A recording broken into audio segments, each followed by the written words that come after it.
Yeah, I I think hear, that. but look, that's new blood.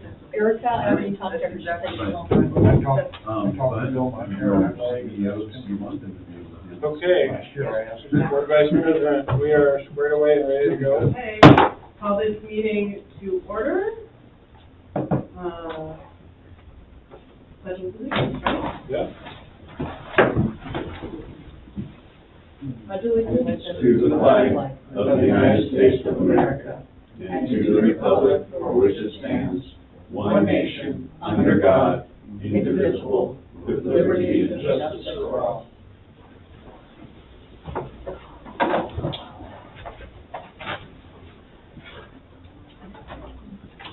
All right, so we have, next up on our agenda is a proclamation for July and our EA month. And I'm sorry, Skylar, did you say that we need to, the idea here is that we're gonna read this proclamation, right? Yes. Anybody want to volunteer? I will, unless Kyle wants to read it. No, not yourself. I mean, I don't want to hug this. But in that, I love literally these. knock yourself out. I love it. So, this is a proclamation recognizing the month of July as Park and Recreation Month for the Sunset Empire Park and Recreation District.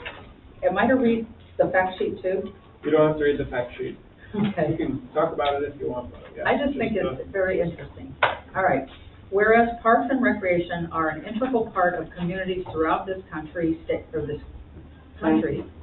and region, including the Sunset Empire Park and Recreation District, and whereas parks and recreation promotes health and wellness, improving the physical and mental health of people who live near parks, and whereas parks and recreation promote time spent in nature, which positively impacts mental health by increasing cognitive performance and well-being, and alleviating illnesses such as depression, attention deficit disorders, and Alzheimer's.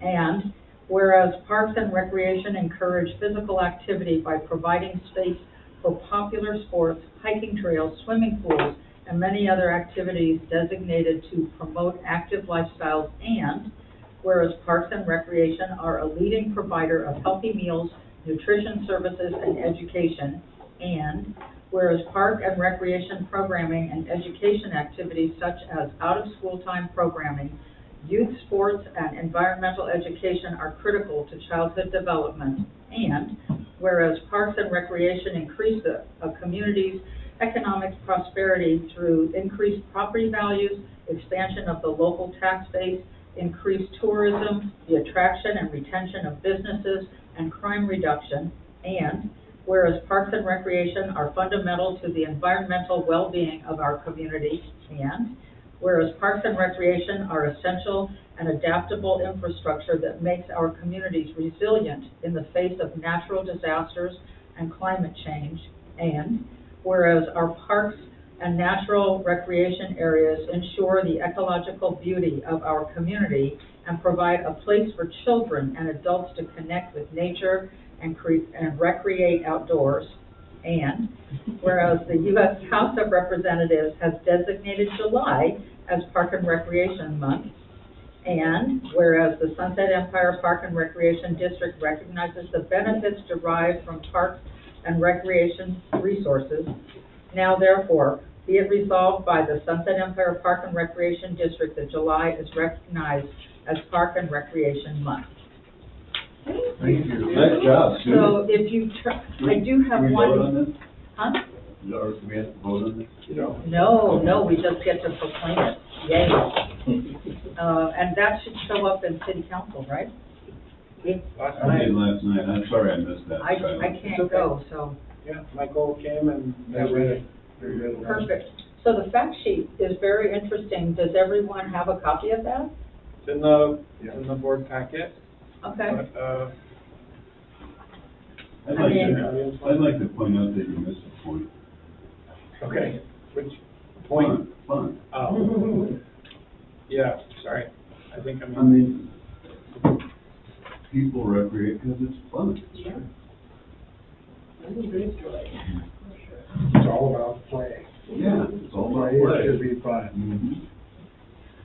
I think, I don't know if your staff has thought about it, but I'd love to see us promote some of these facts across like on our social channels and, out into the community, because I think, if we're celebrating the month, it'd be nice to yeah. throw some awareness. We absolutely can. There's a whole, toolkit that NRPA provides us to celebrate. We can put, Oh, great. we can put a little cool logo on our email signatures, and, we have some posters that we'll have available throughout the month. And yeah, I think that's a good suggestion too.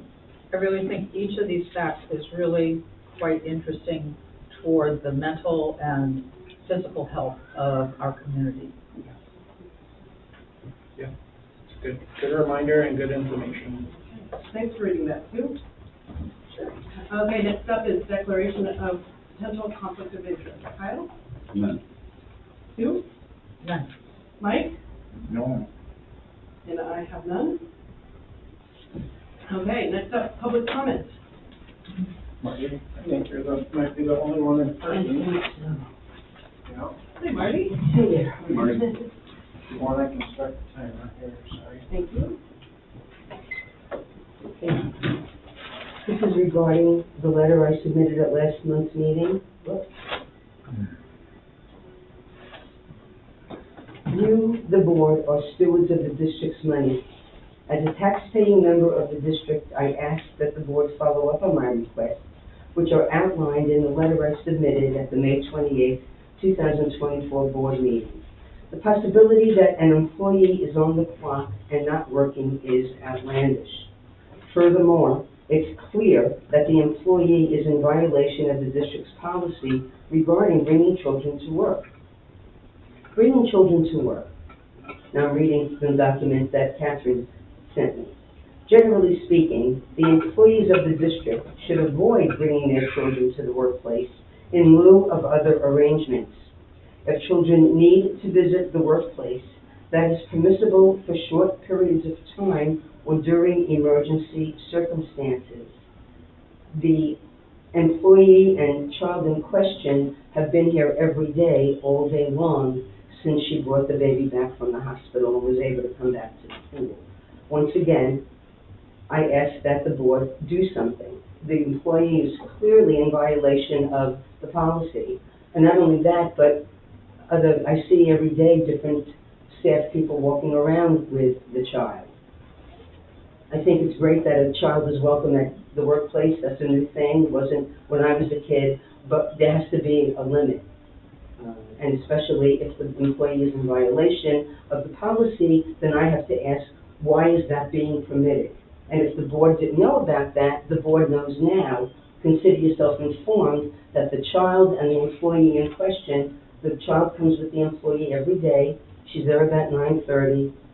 Her swim lessons, she teaches at 4. And again, I ask what she's doing from 9:30 to 4. And if in fact she's on the clock, what job is she performing? What duties and responsibilities is she taking care of while she's there? I mean, this is a lot of money, and you guys are in charge of our money. And I'm asking you to do your job as board members and follow through on this. Thank you very much. Thank you, Marty.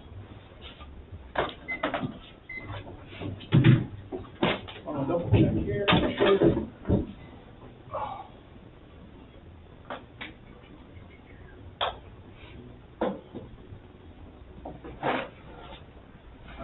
Hey, Kevin, can you hear me?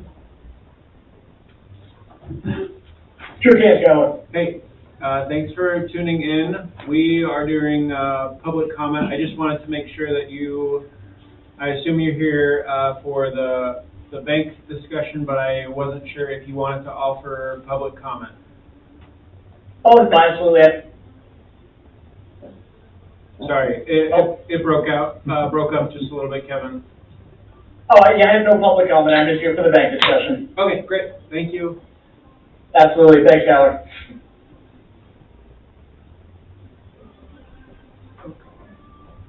All right, it appears that's all for public comment. Thank you. Public comment is closed. Do we have any correspondence? No correspondence this month. What about this letter from John Husband? Yeah, That's part of the. that's part of the presentation. Okay. Yeah. Okay, we're running a little ahead of schedule. Do we have John Donovan here yet? Looks like he's tuning in right now. Okay, Perfect timing. on cue. Yeah, he's got a notice to block of time, 5:30 to 6:15, Yep. so he probably wasn't signed in yet. Hey, John, can you hear us? Oh, you're muted. Now can you hear me? Yes. Yes, we can. Let me, pull up your information, your slides here. Thank you. Really love that Zoom did this update today.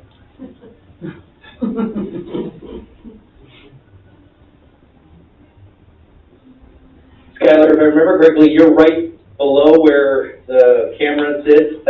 That's smart positioning on your part. Yeah. I'm on the YouTube feed, but off of the Zoom, so. This is unfortunate.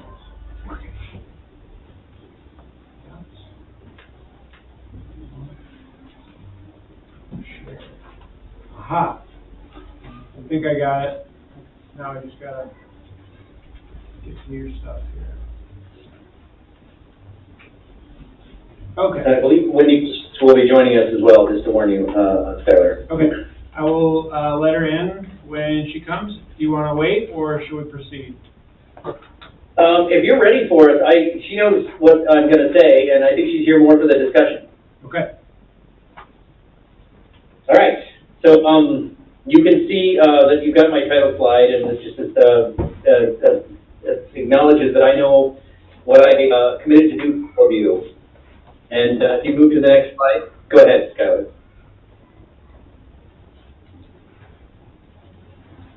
Thank you. So as you recall, when we met in March, we were already aware of some questions that you are looking at.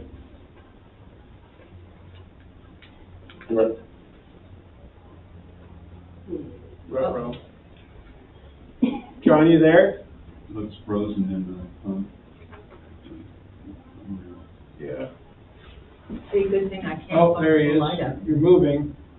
Oh, Solutions to assess whether there was an opportunity for a collaborative table, and that's a process that we would manage, obviously, to explore the possibility of expanding. Hey, John, sorry, one sec. Yep. We use this poly system, and it decided to do a little reboot, I think. Oh, okay. So why don't we, it'll take like a minute or two for it to get up and back running. I'm sorry. No, that's okay. If it can break, it seems like it might break tonight, technology-wise, so. Well, I can, from my version that I have on my screen, I can take people through the process that we follow. Is that okay to go that far? See where If you're you at? want, move your chair so you can see better. Okay, thank you, Sue. Thank you.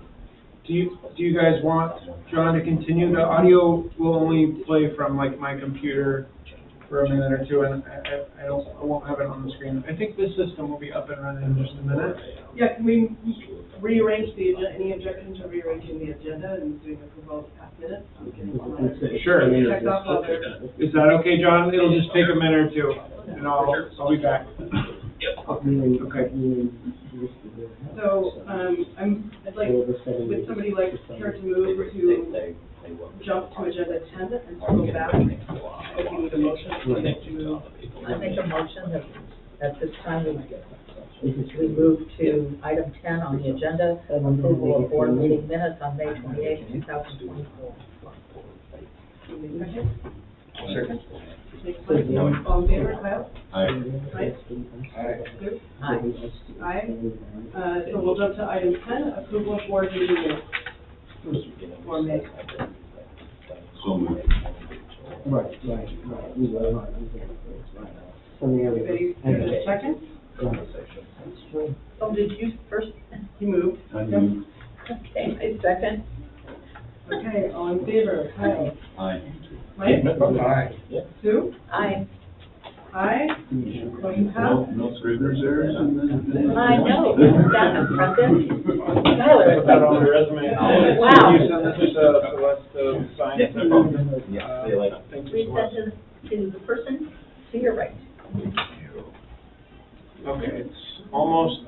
Why did I make a mistake? I noticed. No, I always expect you to point out a missing comma or. I usually am the one making the mistakes. No, wait till you get to Oh, this one. you found one.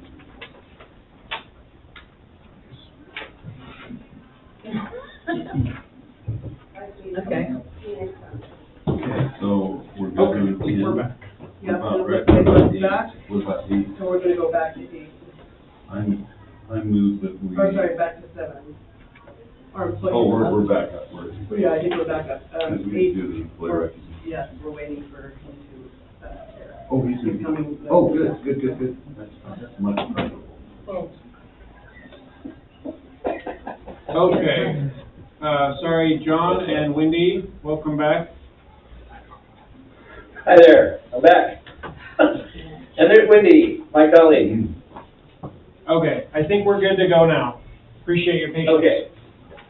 No, and again, while we've gotten this sort of reset, it gives me the opportunity to introduce Wendy Willis. She's the executive director of a program that's in the same center that Oregon Solutions resides in at Portland State. Wendy is the executive director of Oregon Kitchens Table, which is one of the finest community engagement programs in the state of Oregon, and one that I am hopeful we can kind of at least think about in relation to some of the findings and recommendations that you're going to hear from me tonight. And she's agreed to join us, mostly just to listen, but if there's a specific question about Oregon Kitchens Table, she could certainly handle that as well. So I covered this slide, Skylar, so my plan for everyone is to go through a short set of slides that really cover the highlights of our work, and then open it up for the questions and conversations that I'm sure the board is going to be excited to have. So this slide just covers the steps that began with our meeting together in March, when you remember that I had my boss, Tony,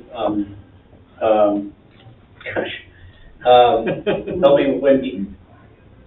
What? Oh. Tony's last name is Salvador. It's harder to get there. But Tony and I were there introducing ourselves and just letting you know a little bit about my program and the programs that are within the center that Tony oversees. In follow-up to that, based on a signal that I think you sent through Skylar, we met with Skylar in April. That led to an exchange of information materials, as well as the beginning of a process to identify a set of key stakeholders, which are at sort of the heart of the assessment that I'm going to be presenting to you. I and Tony interviewed those stakeholders during the months of April, May, and early June, and then I wrote up the assessment that you found in your packet for this meeting, and I am prepared to give you a very high-level overview on slides, and then I'm happy to sort of dig into specifics if you have questions about those. Skylar, if you want to go to the first of the findings. Yes. So there's some really good news here, and it's news that I'm sure doesn't surprise you at all, but there is a great deal of interest in the work and the role of your district, and also that's matched with a set of expressions of need for more information and indications that there's a fairly high level of need to raise the awareness about the district, particularly in areas that don't currently receive the services. And questions about the boundary changes led to a lot of other ideas and information that I tried to capture for you, but they definitely kind of focused on what are the benefits that the communities will receive, what are the costs that are connected to those, and then what is the capacity of both the district to be able to deliver services to a larger audience, as well as some additional questions around other services that certainly those communities could think of that you might consider providing. But again, that's all in that space of just questions that they sort of surface for us.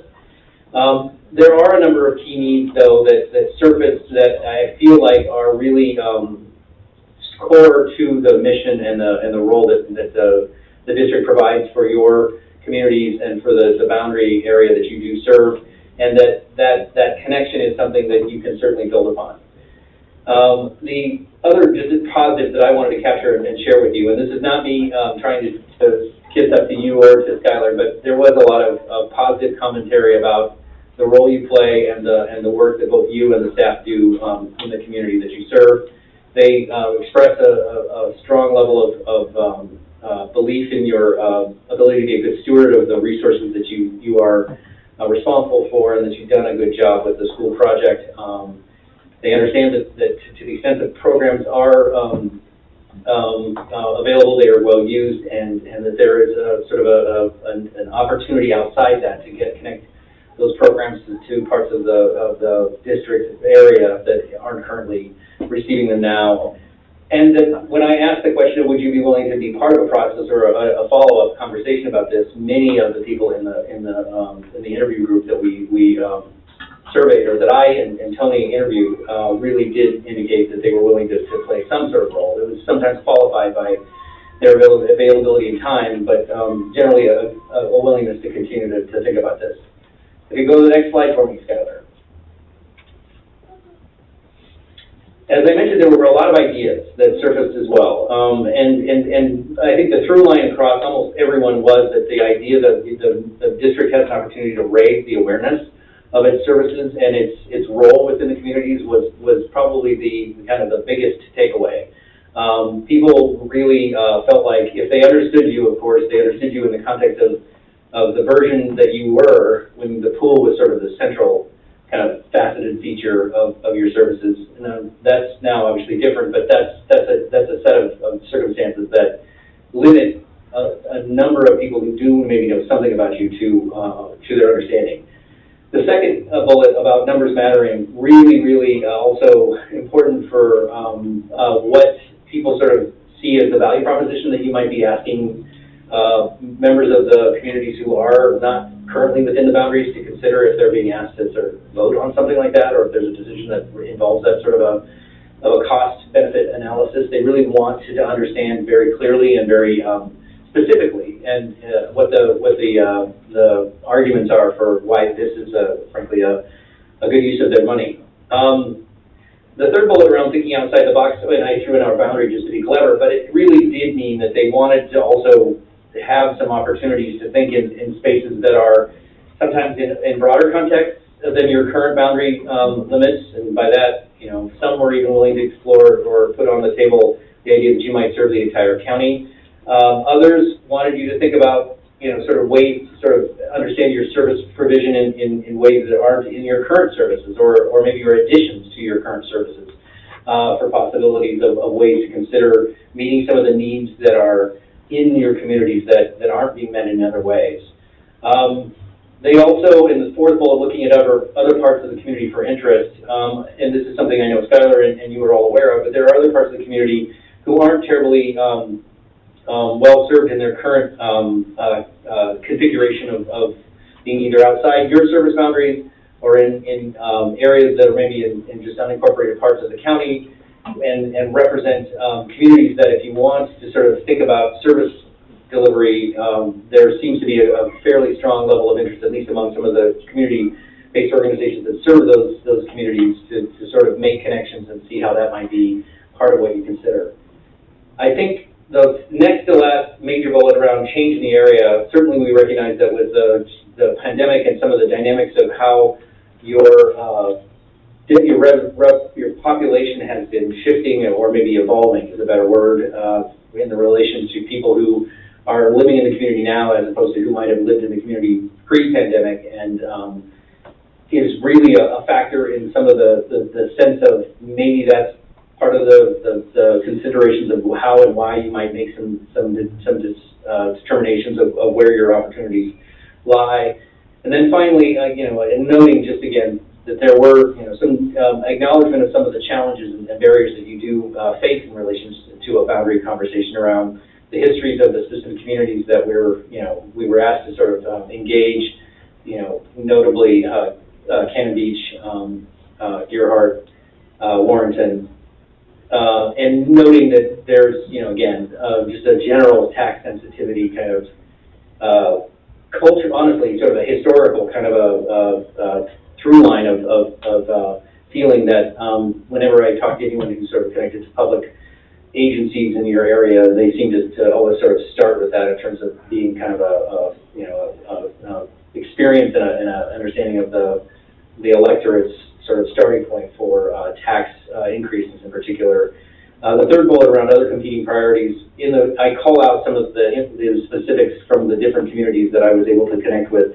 But they really do speak to a level of opportunity to make some connections that allow for that sort of back and forth that can happen when community organizations are sharing their information about where their priorities are and really trying to work together to try to fit their needs within the kind of what I think we all understand are sort of limited bandwidth of voters in particular, if you're putting forward different measures at different times, and how to navigate that in a way that tries to sort of be sensitive not only to your own organization's needs, but the organization, maybe the agency's needs and the communities that you're engaged with. And then finally, just that last question around capacity and service levels is really around just understanding that, again, both your facilities that you have now and the ones that you've been a steward of for most of the history of the district do have limits. And so, there's only so many people that can access them.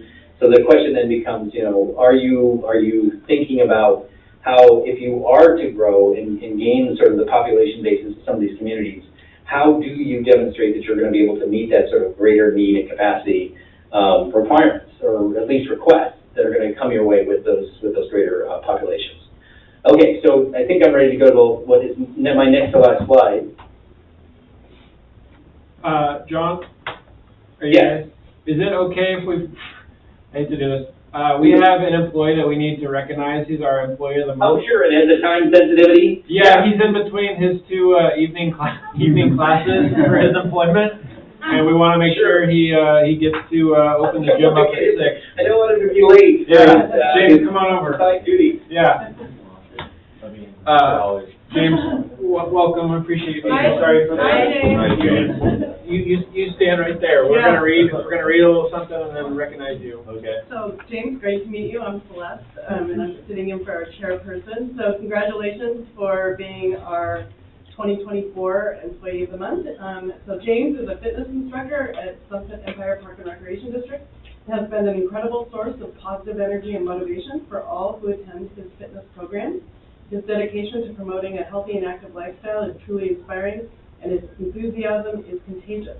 Whether you're sweating it out in one of his high-energy classes or getting personalized fitness tips, James always brings his A game. His commitment to helping others achieve their fitness goals while keeping the environment fun and engaging is what sets him apart. Join us in congratulating James on this well-deserved recognition.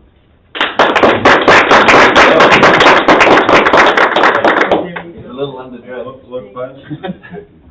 Thank you, James. Well, I'm teaching right now. In the evenings, there's a conditioning and strength class, and then like in the mornings, pickleball, and then like in the later evenings, open gym basketball. Awesome. So, and then also like for a while there until school ended, doing after school, like kind of I want to call it PE class, but like an after school like physical, like yeah, exactly.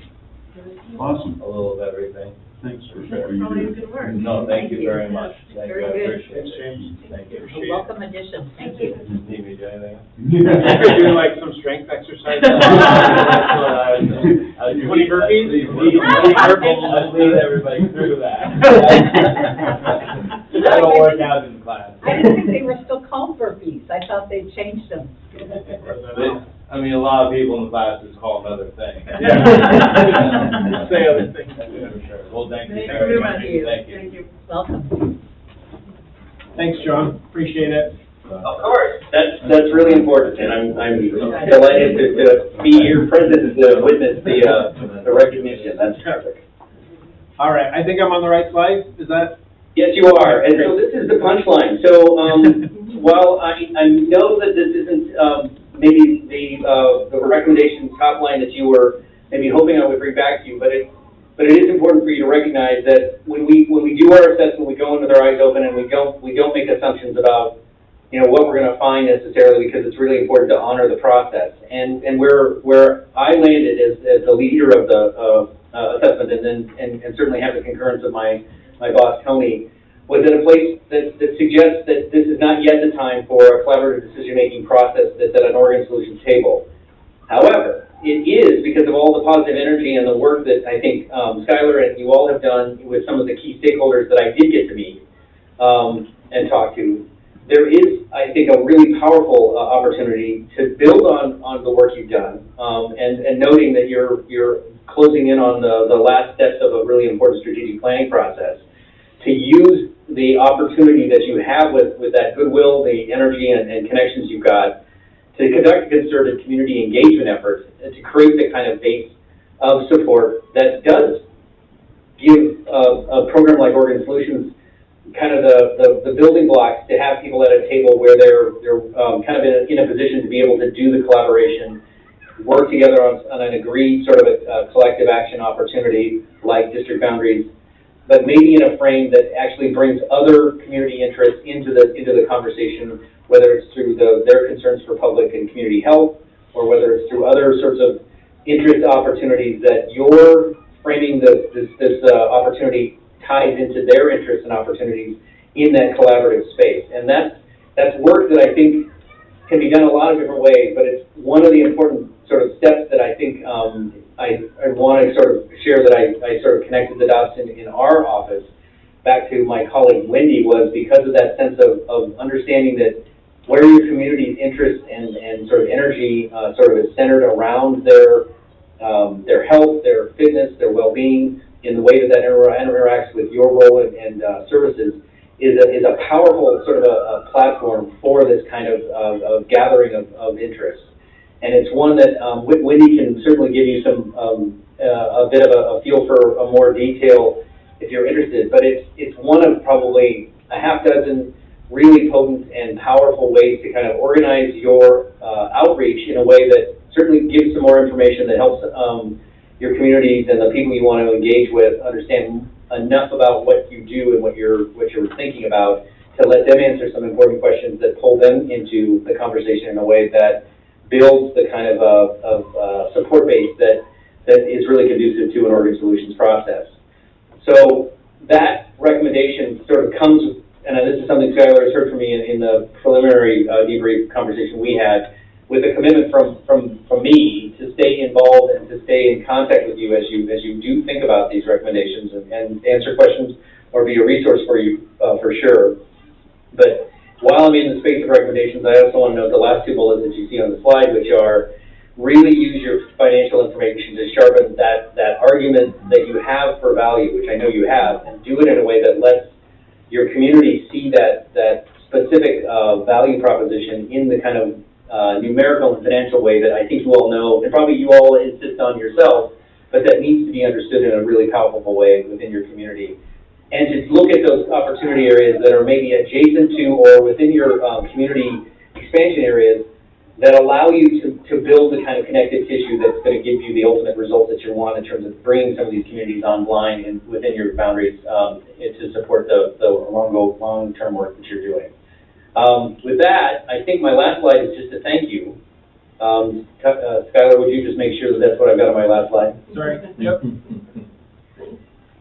Yes. So thank you for the opportunity to learn a lot more about your organization, the communities you work with, and the communities that are adjacent to the service boundaries you have. I'm delighted to answer your questions or to let Wendy talk a little bit about her program, if that's helpful. So I just like to say, John, I find this so incredibly helpful. And I think you've confirmed some of the pieces that we have, as a board, have talked about. And particularly the challenge that we've had that's been on our radar for quite some time and obviously needs some effort, which is getting the word out piece, right? Like helping people to understand what the district does. That has just been a challenge. So to me, I just find this really helpful to have this report, and I've made notes next to lots of the bullet points. Thank you, and we're delighted to certainly understand that, again, it's one lens that's hopefully additive to what you already know, but it certainly, I also hope, gives you some threads, not only to maybe consider, but maybe, again, we can even sort of think about together in terms of what's best and what fits, your role as the leader of the district and the opportunities that you're facing in a way that's, supporting your overall goals. Yeah. I appreciate this report too, John. Sorry if I speak. I think there are several things in here that point to the direction we should go. I noticed you picked up on several things that are even about the Coast Guard and with the new commander coming in. That's interesting because we have Coast Guard living in our community right here in Seaside. They rent, I'm not sure how many are down here now, but they use long-term rentals generally. So they have housing all over the county, I would expect. That's comfortable for them, and I expect they ask to live in Seaside. Maybe for the reason of being able to use the park district. I know we do a lot of aquatics training with, rescue and emergency clothing and all that. I noticed you made a comment on the county being totally committed to outdoors attractions. That, I assume, is kind of meaning tourism. I'm on the county Parks Advisory Committee, and I know that we have a liaison with the county commissioner who's very involved with tourism and who's very committed to parks. The question is, what was it? We would need to find some political advantage with the county to be interested, and that would put us with that being the county seat in Astoria. They'd have to be considering Astoria Parks and Recreation also. But I think that's a good direction. I think we need to unify recreational resources. Actually, the county does not have a picture of what all the resources are in the county. And that was part of their original master plan for the county, was to convene all the partners and stakeholders in recreation and to look at our resources and see how we could avoid redundancy and, look at the prime sources of recreation. I noticed you also mentioned what might appear to be a negative comment about continuing baggage for the park district from earlier history and issues of trust among certain board members, with the former executive director. So that's interesting. I don't hear much about that personally. I've been with the district for quite a while, but I can understand some people have a perspective, and it could be hearsay or even erroneous information about those relationships. Yes. We have had some directors come and go for different reasons, not in our too recent past,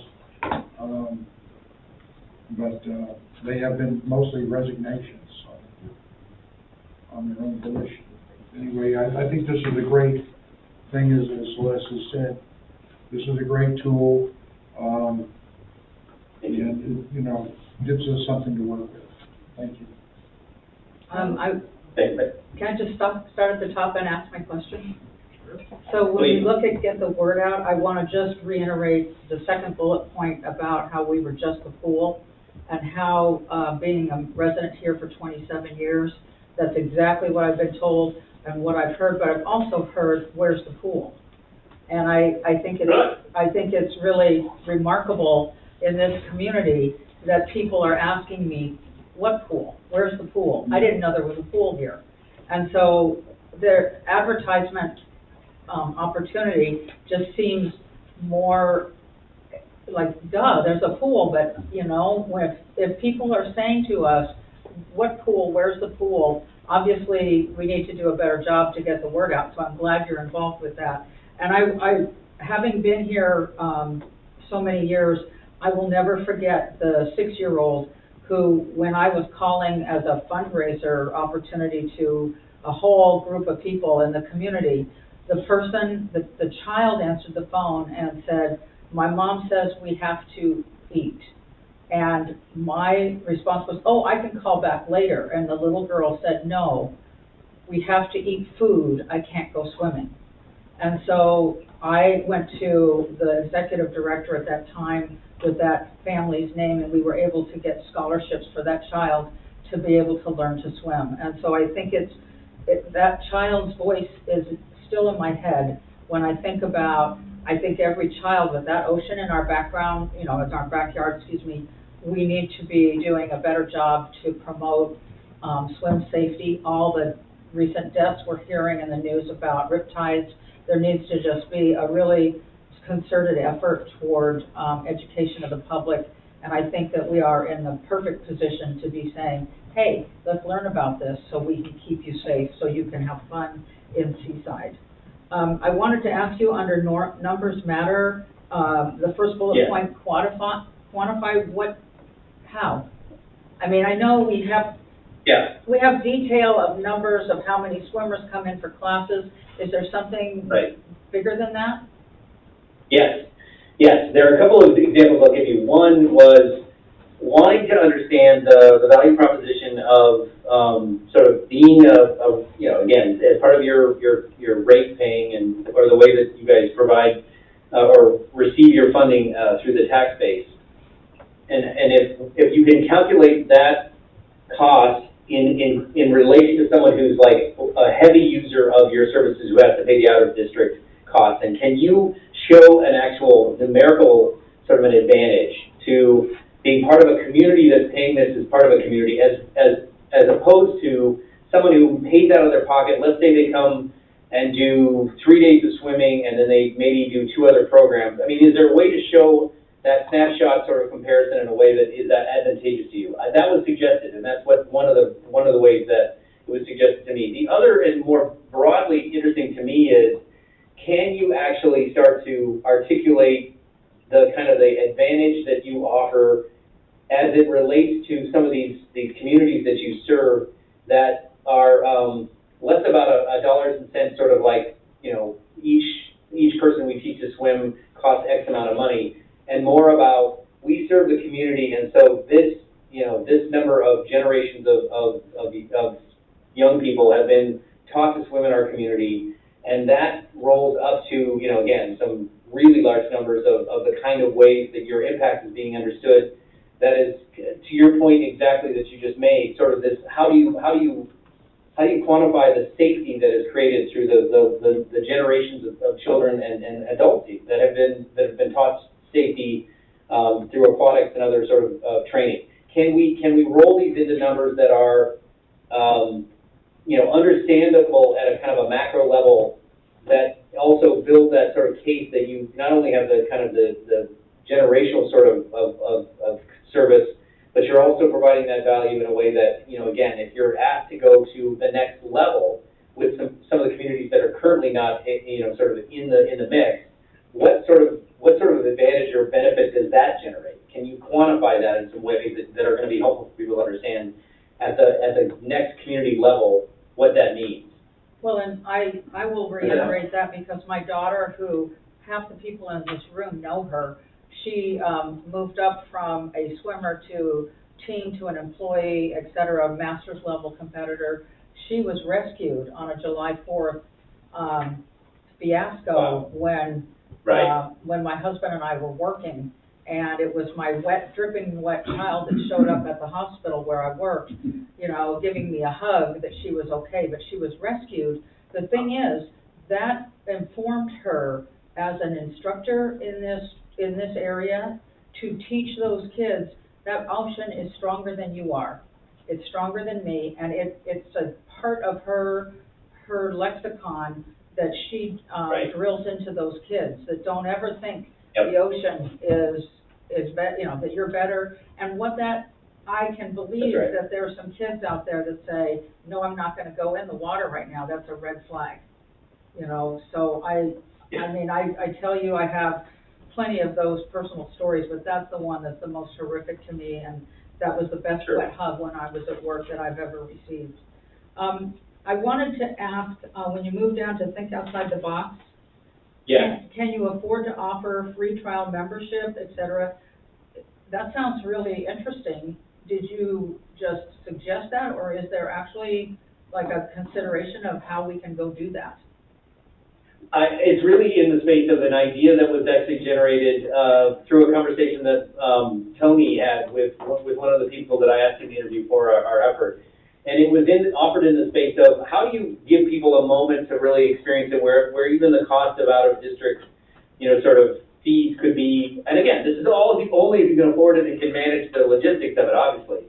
But could you bring that experience to someone where the cost isn't, for the moment, a barrier, just to give them that, again, that feel of what the services you offer and the programs you provide really mean, and can be done in a way that, has to, I recognize that there's a cost benefit kind of analysis there you have to do in terms of whether that's a doable thing. And I recognize that if you offer a free night of something to anyone that's as attractive as a swimming pool, you're probably going to get more interest than you might want to sort of think about. So there are things you'd have to be really careful about.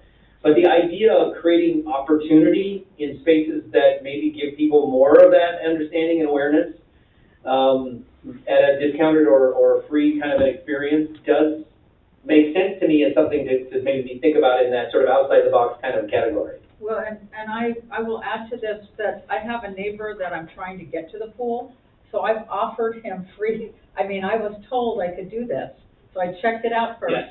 With the employees that I could let him in free. He still won't come. Yes. But I think being able, and so I went to his daughter. I said, your father is being offered free pool time, but she said, okay, I'll work on it. So I thank you, because I think that's a great idea. So you're taking it to the next level. You're already ahead of us. That's fantastic. You're using the family connections to get people involved. That's so cool. Well, I'm a nurse. I work around. So, okay, very, very briefly, really, this is like a microsecond. I'm talking more than I should. The bullet point, there's a lot of willingness to collaborate. That is with us, Sunset Empire Park and Rec, right? Yes. Okay, thank you. Yes. And then, Yes. so when I move down to challenges, I again reiterate, what I look at, I still get, the first bullet point, I still get people not confronting, just challenging me about the board members that we used to have here, not so much the executive directors, but the board, and I don't want to go where there's a lot of consternation, and what I'm able to say is, please come to a board meeting, you can listen to us, that's gone, it's done. And so and just recently, it was brought up to me literally in the last 2 weeks when a person commented to me about a certain person that used to be on the board. So it's old, building trust, it's like 30 seconds to make a first impression. Yes.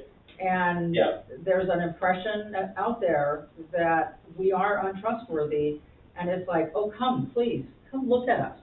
We are out here trying to do our best for the community, and all that is old news, bad news, history, and I hope to find, I don't know what the answer is, but thank you for that comment. I'll add something just as a layer to sort of help you understand where some of this, it appeared in some of the communities that are no longer a part of your district. So think about that. Once they leave the district, they're no longer receiving a lot of the information that the rest of the district gets, correct? They're not able to they sort of become kind of captured in a time frame and a mindset that is not as up to date as maybe the parts of your communities that are parts of your district. And that is, in fact, part of the challenge here. That's a great point. I hear you. Really great point. Kyle, sorry. Well, I want to just, I thank you for letting me talk, and I'll try to. Sure. Let's see if I can bring the last 3-4 bullet points down to. Land the plane, Sue. Yeah, let's see. The Cannon Beach, I actually was approaching people, and I'm still getting the significant pushback about how we were approached before. It just needs to be a different, you just have to work around that old attitude. There is a lot of unrest, and I should probably be careful how I speak, going on in Cannon Beach right now that I am personally aware of. And so lots of things are changing, and I think this is an ample time to say, hey, we'd like you to think about, and what is that miraculous thought and idea that they've not heard before that brings them to say, well, we hadn't thought about that. So now I'll go to I continue to get the last bullet point on this section about the skeptics. I get asked, oh, so you how do I phrase it? You are the group that went with the people who built the school. And I go, no, we are the people, the group that built the convention center that came in under budget and on time. Oh, I didn't realize that. And so there is this perspective out there that mismanagement just exists, and our taxpayer dollars, as pointed out just tonight, our taxpayer dollars aren't being used appropriately. I would like to somehow take that very important complaint that's a gift and turn that into, no, this is the gift you get to receive. And we're paying attention, we're listening, and we are fixing it. And now let me move on to, let me tell you, I'm a nurse. So in over here, like partner and explore under the, there's an idea that I have had for 40 years, and it is something called WellCome, WELL-COME. We are promoting wellness, please come, so WellCome. And I can't get anyone to listen to me, so I'm telling you that I just think that is a morsel that we can expand on. And I mean, I looked at helmet safety, bike safety, car seat safety, you know, different types of programs that we can take the family from infancy up and say, here's how we can promote ourselves to help you be safer and healthier and happy in a mission-driven area to come play. And thank you for listening to me. So I'll be quiet now. Sue, thank you. Thank you so much. Kyle? Hi, John. Just one comment and then a question. First, thank you. I mean, we started this in what, March or April, and in the space of a couple months, we got this information, which is exactly what we needed to get the board to kind of move one direction or another. So thank you, not only for the work, but My pleasure. for the timeline, because we're used to the glacial movement of governments, and this happened really fast, so I appreciate that. My question is, what operational or financial performance metrics would you recommend that we start making available to the public? I think the question you're asking me is one that is a really powerful one to take, maybe not first to the public, but this is a great segue for Wendy, because part of what Wendy's program does is prepare a pretty intensive sort of a program for engaging with community around questions where they can give you some of the feedback that you're looking for in a way that is responsive to some of these questions. That you are asking a question that is asked in, I would say, hundreds of different district and public agency board meetings across the land, is what information is most relevant and helpful to community members, the voters, let's be honest, who have to make assessments then about what their scarce dollars are being asked to be deployed to, in addition to what's already maybe being asked, which is, you know, you never want to underestimate or under sort of understand what the tax load is on the community you're working with. So, Wendy, do you want to share a little bit about the way that you engage with communities that sort of set them up to be able to answer the different kinds of questions that your program does sort of help get to the sort of maybe a better understanding about? Yeah, I mean, I won't go into a tremendous amount of detail, but just to sort of say, first of all, thanks for having me. Nice to see you all. I feel like I've gotten to know you from a distance, so it's fun to actually be here with all of you. So, you know, we're a statewide community engagement program.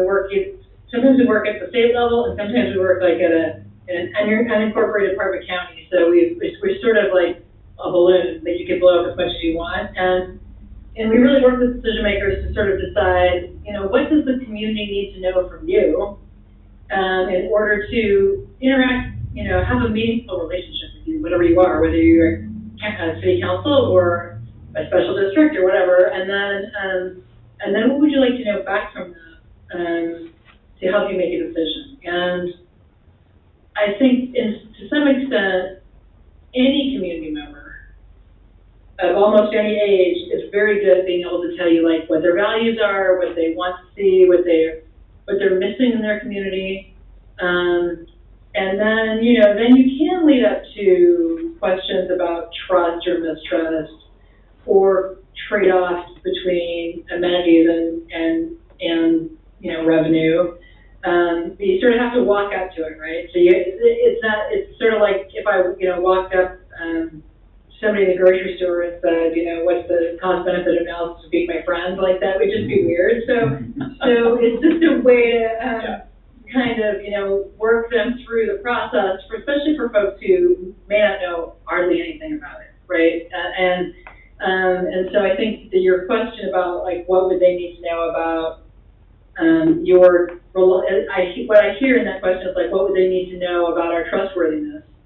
I think it's, you know, it's kind of a stepwise approach. And some people are going to need more detail than others because they're just not even going to know what a special district is, how it works, whatever. So I think there's, you know, I think there's a way in which you sort of design the process to be more or less sophisticated, and people can kind of stop at any point, right? They can tell you what they want to see in their community, and then they can move numbers around and say like, oh, I would be willing to pay this much per thousand for whatever the amenities are, and any of that will give you good information. But it's a way of kind of, in addition, it's really not about like just grabbing information from them, but to say, I want to build a relationship with you, and so we'll tell you about ourselves, we tell you about you, and we'll, you know, we're starting that investment in the future, because as I'm sure you all know, like special districts are having all kinds of experiences around the state that are really well established. So it's a way of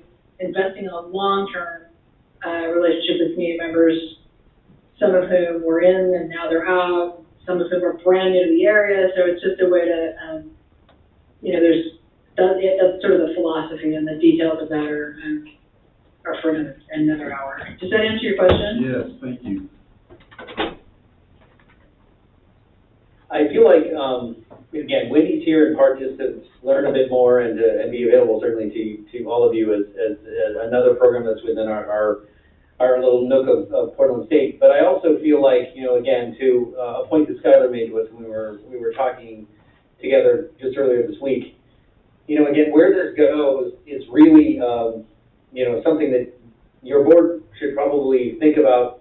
Maybe not even with Woody and I nodded on the screen with you, to sort of ask the question of, you know, what would be the questions that you would really feel most important to get answers to? What are the aspects of what you're looking at? And again, not just operationally, and not even just, as I understand, your strategic plan is moving through some really important steps in terms of building out the different chapters. And this space that you're working in terms of the boundary expansion is opening up the kind of the questions around, are these places of partnership where, you know, again, certainly the school district, who is already a tremendous partner, but maybe even the other private providers of recreational services. And to the point that, and forgive me, you're all on the screen so far away, I don't know which board member mentioned that there was that opportunity to look at the recreational assets of the entire county, you know, in a holistic way. Certainly speaks to me of you know, connecting powerfully to the vision that Sue had around Welcome, in terms of how do you knit this together into a coordinated structure that the county's behind and that Astoria is behind, and certainly that you present to the other communities that you're interested in maybe pulling forward, to sort of say to them, you know, we're part of a really incredible sort of a network of resources. We have a way of plugging you in that's a hell of a deal, honestly. Yeah. And here's how this might work. What do you think? Are there things that you need to see or things that you're concerned about? For instance, one thing I learned from the mayor of Warrenton is that their park services are funded through a trust, which sort of blew my mind. If that's how they actually are able to pay for the kind of the maintenance and operations of what is admittedly a very small parks function, but it's paid through some trust funding that is not in their general fund.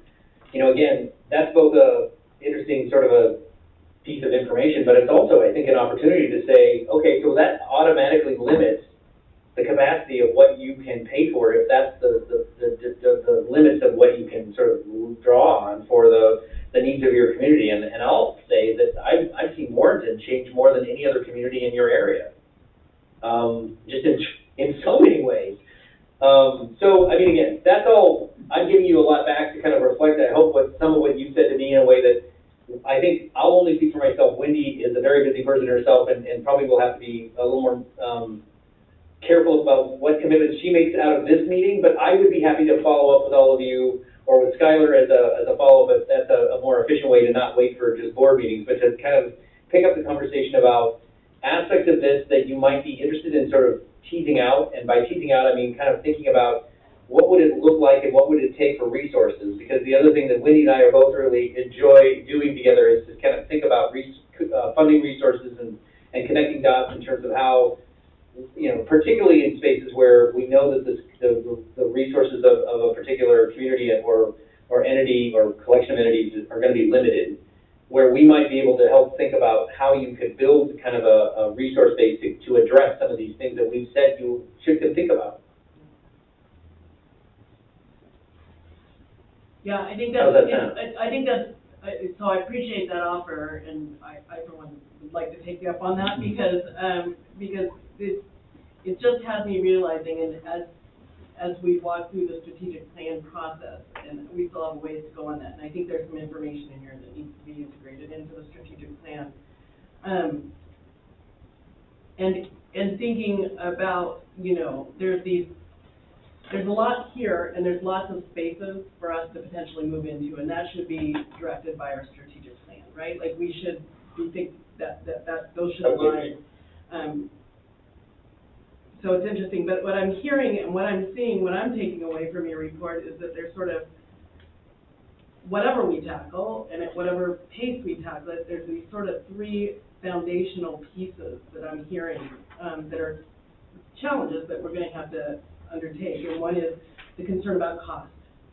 And so that's in, you know, the impact in people's pockets and so forth. So that's one. Communications, and specifically communications around the benefits of the district. And then the last one is this trust piece. I think trust in governance, and trust in the plan, and trust in our fiduciary oversight, right? And so I'm taking away, for me, those are three foundational, that no matter what, we ought to figure out how to manage those three things. I think that's right. That's a terrific summary. And I would just sort of add coordination to that too, right? So that there's this opportunity for you all to coordinate with some of these other players, which then feeds into both cost and trust and all that, right? Right. So,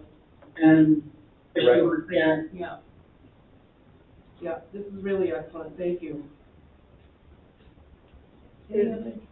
What is a non-district membership model? Is there something that already exists for us to work on? So that was a suggestion that was sort of built out of some of those out of the box sort of thinking around. Could you start to show again kind of frankly leading people to the realization that the best value is to work within the kind of taxing and structure that you provide to the district you already have, but that it's sort of. You probably have some sort of a membership that allows someone who's not in your district to sort of have an access to at a somewhat discounted rate to a lot of those resources. Does this sound right, Skylar? Kind of, yeah. We have an option for outside non-district residents to join the district, but they do that by bringing their property tax statement, and basically they would pay. So they plug in. They're buying into the district at the same rate that an in-district resident would be bought in. So you can certainly then identify then what that cost is per, you know, for whatever thousand value of property value, whatever, right? That's a way to kind of quantify that step. I guess this thought is there a way to carve sort of a hybrid of not having to pay what would I would assume would be the highest cost to do a one-time or a few uses of your services from an out-of-district participant, but is not at the level of going all the way into the district, which sort of gets people. It's just another step in the kind of the progression of trying to pull them closer to you by giving them a package that gives them, you know, again, a value by buying in bulk. Does that make sense? Yeah, makes sense. Well, so for example, we could offer the Coast Guard one rate Yeah. for all of their Coast Guard members to come participate here? The Coast Guard's a Kinda like- governmental entity. Like Code Government. Yeah. So we Yes. wouldn't have any, We have talked in the past about doing, military discounts, but we didn't do that. If we had a military discount. But I think to me, part of the problem is until we can talk about the benefits and the Right. return, like, we have to be able to do the communication piece Right. first before, like, just discounting if people aren't, like, I think we need to We're be just a lot thinking- just in the communication. but the question related to that, Yeah. those sorts Yeah. of programs where we could offer district residents a discount. Yeah. Now, this report. It's perfect, proposed a Mayor. lot of ideas. Go ahead, sorry. I think I'd be more interested in, rather than giving them a discount to come here, I'd rather take a show on the road. You know, organize a pickleball weekend in Warrenton or what, well, you know, I don't have any great ideas, but we could do something that would expose them to the district, give us a chance to capture their data. Yeah. And Any questions? do Well, something. and that's what Providence did. They went out to the people. Mhm. So maybe we Yeah, should and too. by the way, Ilana, Cuela was one of the most dynamic interviews. I mean, I'm outing her a little bit, but she is a tremendous resource for you and I think for the communities that she's connected to on behalf of Providence. I would strongly encourage your continued engagement with her. She very much appreciates you.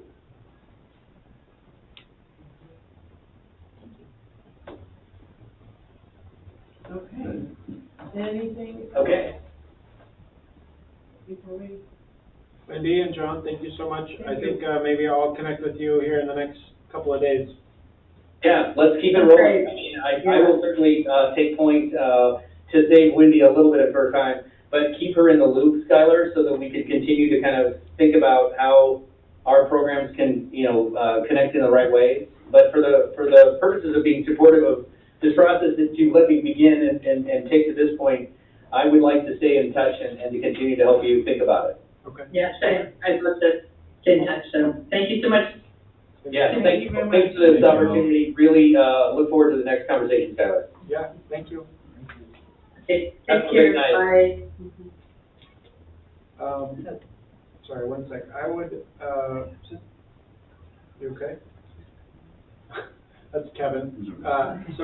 I would, encourage the board to consider moving, item 14A to, where they're currently at on the agenda, unless, I mean, certainly Kevin from First Interstate is welcome to be present for this public meeting, but I think I have an idea of what he's here for. You can move it to another point, but I think, that would be so something that you could do. would somebody care to make a motion to move us to? I move we forward amend with the me? agenda and move, item 14, up to the next item. 14A. Just 14A, yeah. I second. Okay, all in Aye. favor? Sue? Aye. Mike? Aye. So we're moving to item 14A in the agenda. Kevin?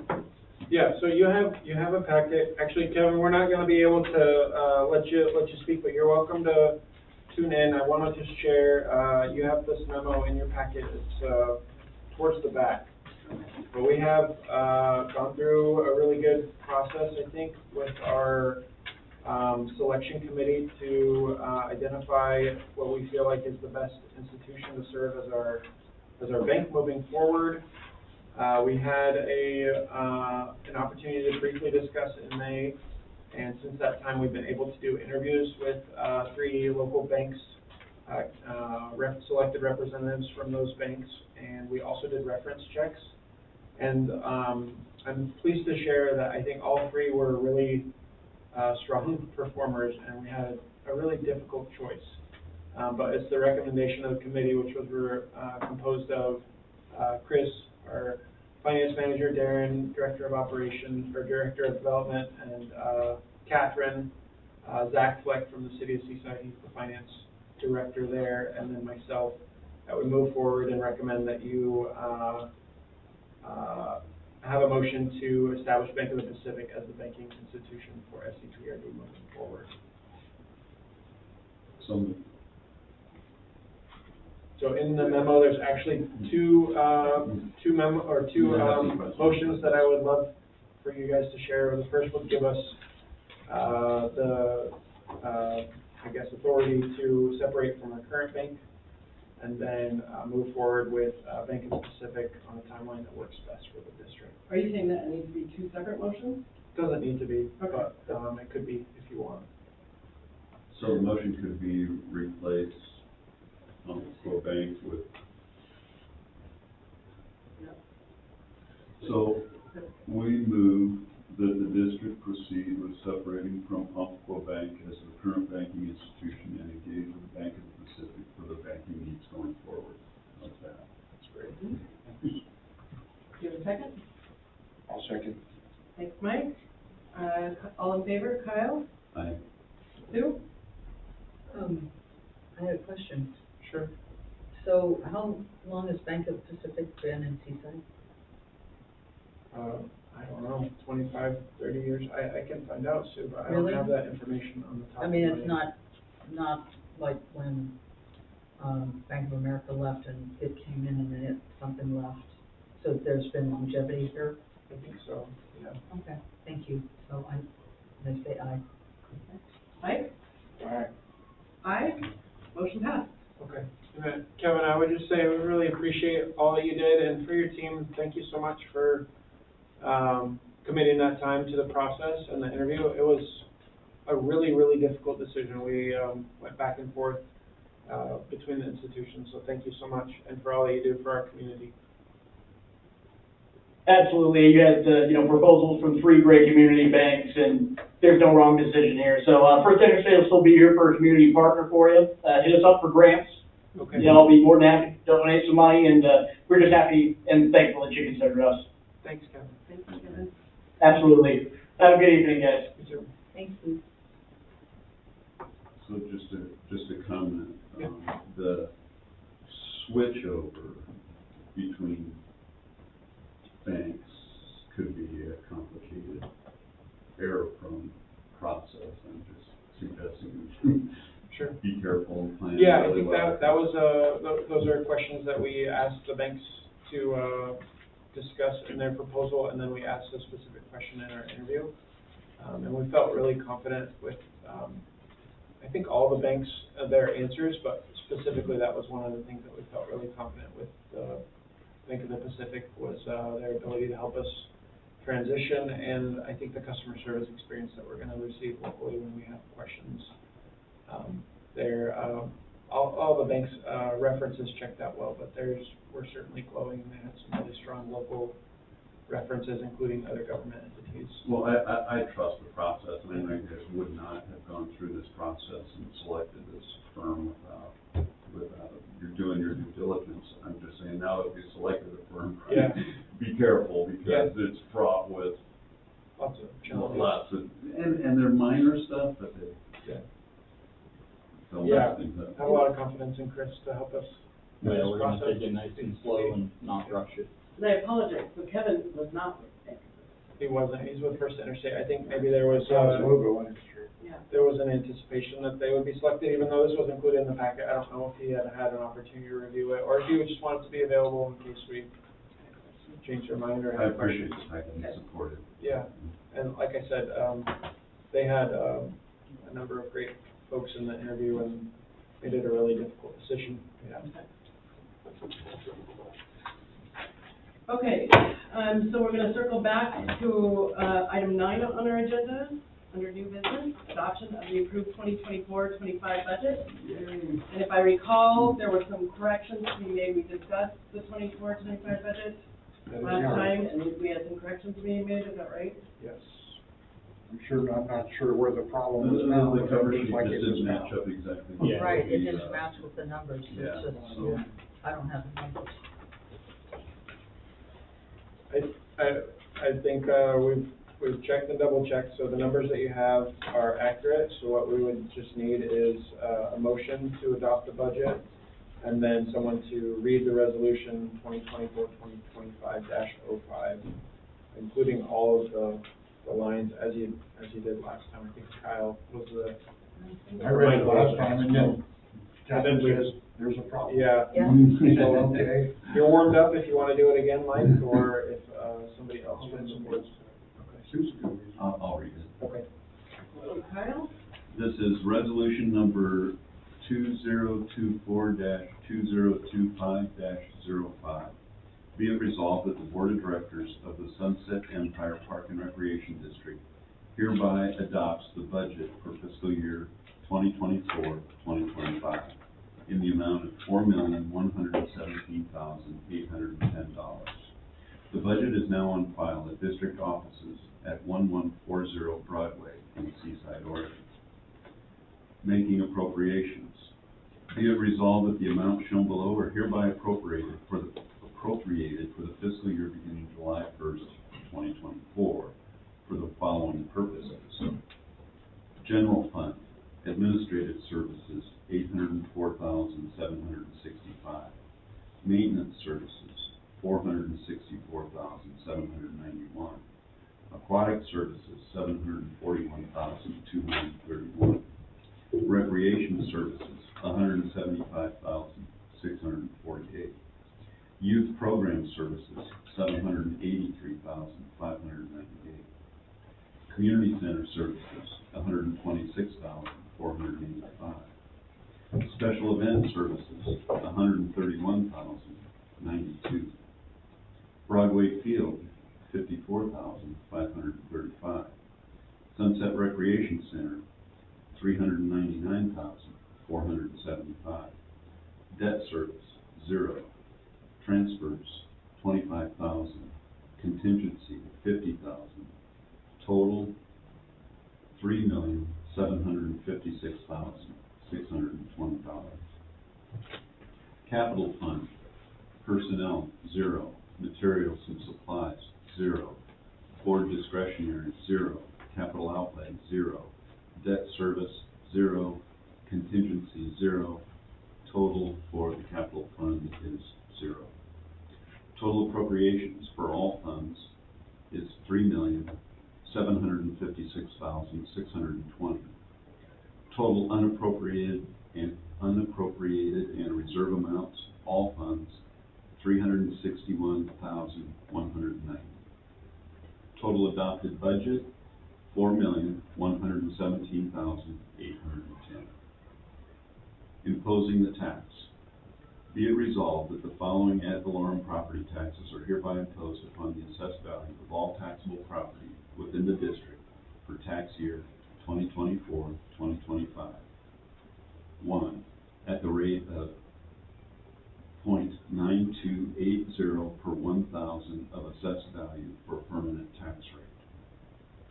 Categorizing the tax. Be it resolved that the taxes imposed are hereby categorized for the purposes of Article 6, Section 11B, Article 11, Section 11B, as subject to the general government limitation. Permanent tax rate, $0.9280 per thousand. The above resolution statements were approved and declared adopted on June 25th, 2024. Keep going. You did great. Signed, Catherine Parker, Board Chairperson, Second that. and Sue Cuddy. Can I ask a question? Yes. So when you look at Sunset Empire expense report, under SRC, it says annual $739,000 versus what it says here is $399 plus change thousand. Can you just help me understand why it's down? Well, See on this form here? Yeah, I see it. from, you mean from last year to this year? This is the current fiscal year. Because we're not gonna have Right, a it sale says of the annual building. budget. Yeah, For this year. for this year that we're Well, we're in. asking about This is this next year. Right, but we're dropping that in half. But we're not gonna have a sale of the We're building. going from The 700, reason why it's so much in this fiscal year is because we're selling the Visitors Bureau property. right, So there's extra revenue, we're not selling that property next fiscal year. Because with the The one- sales, that also one time, makes. Right, so sales it's okay to and be the $399 that we. There's gonna be changes in, yeah, from year to year, things are Okay. gonna move around. All right, thank you. And some of, remember, we're also going from a special revenue fund to a general fund as well. So some of the stuff went from one spot to another. It's not its own fund anymore. Okay. Yeah. All right, so we have a motion, we have a second, correct? Did we have a second? You did, Michael. Yeah, I did, okay. Those in favor, Kyle? I would like to say thank you to all the finance staff. At the same time, I'm saying aye, because this is a lot of work, and I really appreciate what you guys do. Thank you. Sue? Aye. Mike? Aye. I'm an aye. Motion carries. We have approved the 24-25 budget. Yay, nice work, guys. Yay. Good job. And then, Thanks, everybody. Kyle, if we, do you have it? Because then we just need Sue's signature and then. I do have it, but it has Catherine's. Yeah. Do you want me to get Sue's signature while we're here, and Yeah, then that's get fine. Catherine's That would be tomorrow? very good, since I probably won't be back till And then I can collect it, and you want me just to get a hold of Catherine? Yeah, I think Yeah. she's just, And you unavailable wanted, tonight. you want the Sue, not my legal name? I think that's what That we're gonna works. do with. Okay. All right, moving on, we're reviewing financials to item number 11, we're reviewing financials for May of 2024.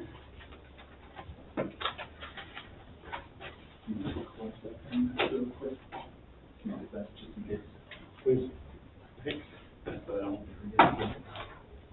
Any questions about the financials? Oh, just a couple, Mhm. comments. So fiscal year to date, we've collected $2.9 million in change, right? And fiscal year to date, we've spent $3.3 million in change. So there's a, I don't know, $400,000 gap or so. What's the, how is that gap gonna close before the end of the fiscal year? Well, we did get the check. Yeah, we closed on a piece of property in June, so there's a good chunk of revenue that That's where the- unaccounted for, but will be accounted for in the Thank you. next month's report. Thank you. Yeah, that's probably adequate to cover that gap Okay. and more. That's But what. I think the point is taken, because that if we're running a deficit, like, we don't have a sale of the building next year, right? I think, and keeping an eye on that, right now, we are bringing in, including, you know, something that we consider soon, we're taking in costs to get the building to a place where, it's, that we have our Right. occupancy permit, yeah, Right. so we are spending. Oh, I yeah, think I we need don't to know, mind the I gap. just don't wanna end up underwater Yeah. when we close Yeah. the fiscal year. Well, then, But you know, we just approved a budget for 4.1 million and change. But last year it was 4.4 million and change. We're actually spending less this year, correct? Correct. well, and didn't we add in this year the contingency, the 50,000? Mhm. So that's there to cushion. No, I'm okay, I just wanna make sure we have a soft landing. That's all. I don't wanna do a tax I was increase. looking to see that revenue, I was thinking that revenue would be posted, we would see it on this report. Yeah, I know. And Skylar pointed out to me, no, it will be on the June report, so Um, we'll see it in July. Yeah. That report. Hopefully all that's done. So I am noticing, like, some of the areas that were overspent, a lot is, the administrative material supplies and services, and so I'm just curious, do we have any idea off the top of our head? I mean, is that mostly our contractor fees, or, like, is that A what lot we're of that, paying? yeah, contract services, Mhm. the work that we've done to get up to occupancy, the work with the, strategic plan. And then, the work with, our owner's rep on their representation of us for fire alarm and for Broadway Field, those, projects. Chris, feel free to jump in if there's other Yeah. sizable The bulk of things kind of admin- contained in that line. Yeah, the bulk of admin is definitely under contract. It was, okay. In everything, I went down and put, you know, the future budget, and everything was increased except the one question I already had. But I wanted to make sure that Broadway Field were okay. I mean, we've done lots of things this year that we don't need to do next budget year. So the next year's budget of 54,535 sounds like it's gonna be fine, right? Yeah, I think, in addition to all the other one-year things that we did this year, that's been, I mean, we had, a returfing of Broadway Field, and now we're engaged in this big relocation of batting cage facility and constructing the softball field, so. But Looking that back, should it's come been from the school. You're right, but, let's say like our owner's rep costs and making sure that things were straightened out, those costs we were receiving some reimbursement from the school district for that, but, those costs are still they're still accounted for in our budget. And when we get the check from the school district, does that, are those, expenses booked to, and it's split out and booked to the appropriate? Oh, yeah. Okay. Yeah. Chris is keened in on all those conversations, so. I think the other place that I'm seeing is for maintenance, and would we say that that's is there anything that is, that could provide some clarity to why our maintenance? Where are you looking? Oh wait, I'm sorry, nope, I'm on the wrong line. I'm at RC. Recreation. Rec Center, so is that mostly? So that was kind of a change mid, fiscal year with, issues with pickleball. Next year it's gonna be balanced. We actually budgeted for that. Since now we have a full staff member in there, but it was originally not budgeted that way. So it was kind of a last second change that was definitely needed. It helped a ton. But it was taken into consideration for this next budget.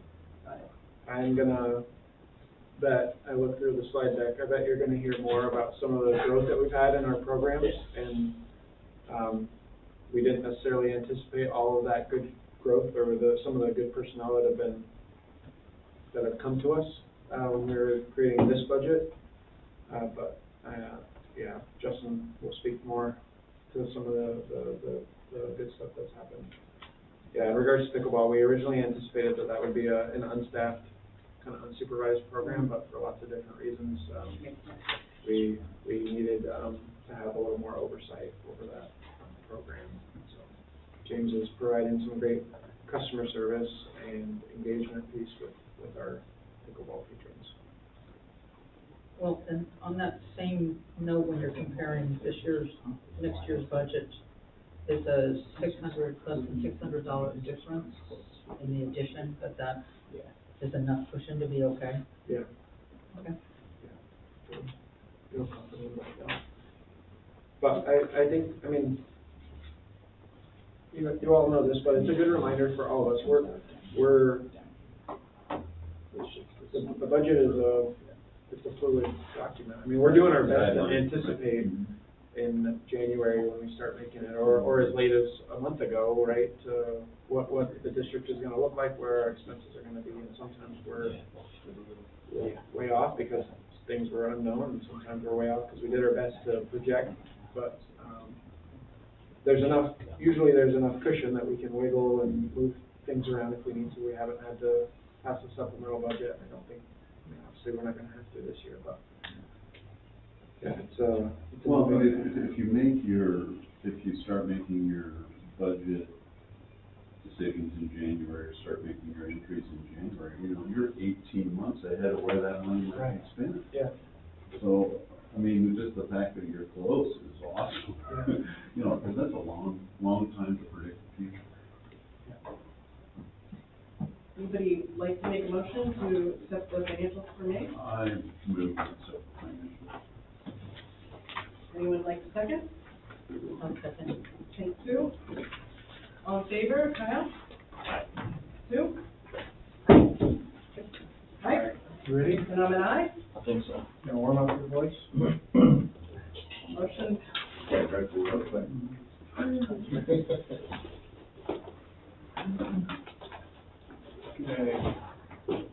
I'm roll call these too.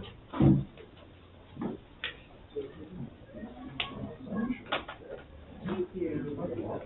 Thanks, man. Thank you. Yeah, I wonder who is front and center. Okay, get out this early. I'm gonna go put Charlotte to bed while you're presenting. I'll put on a good check for you. You better. Thanks, Chris. Thanks for being patient with us, Justin. Yeah, no problem. I think Skylar did it to me on purpose. Maybe you're Put me at the back of the agenda instead of the front. No, sir. For the riveting conversation. Saving the best for last. He wanted me to put life back into the meeting midway. Woohoo! Oh, golly.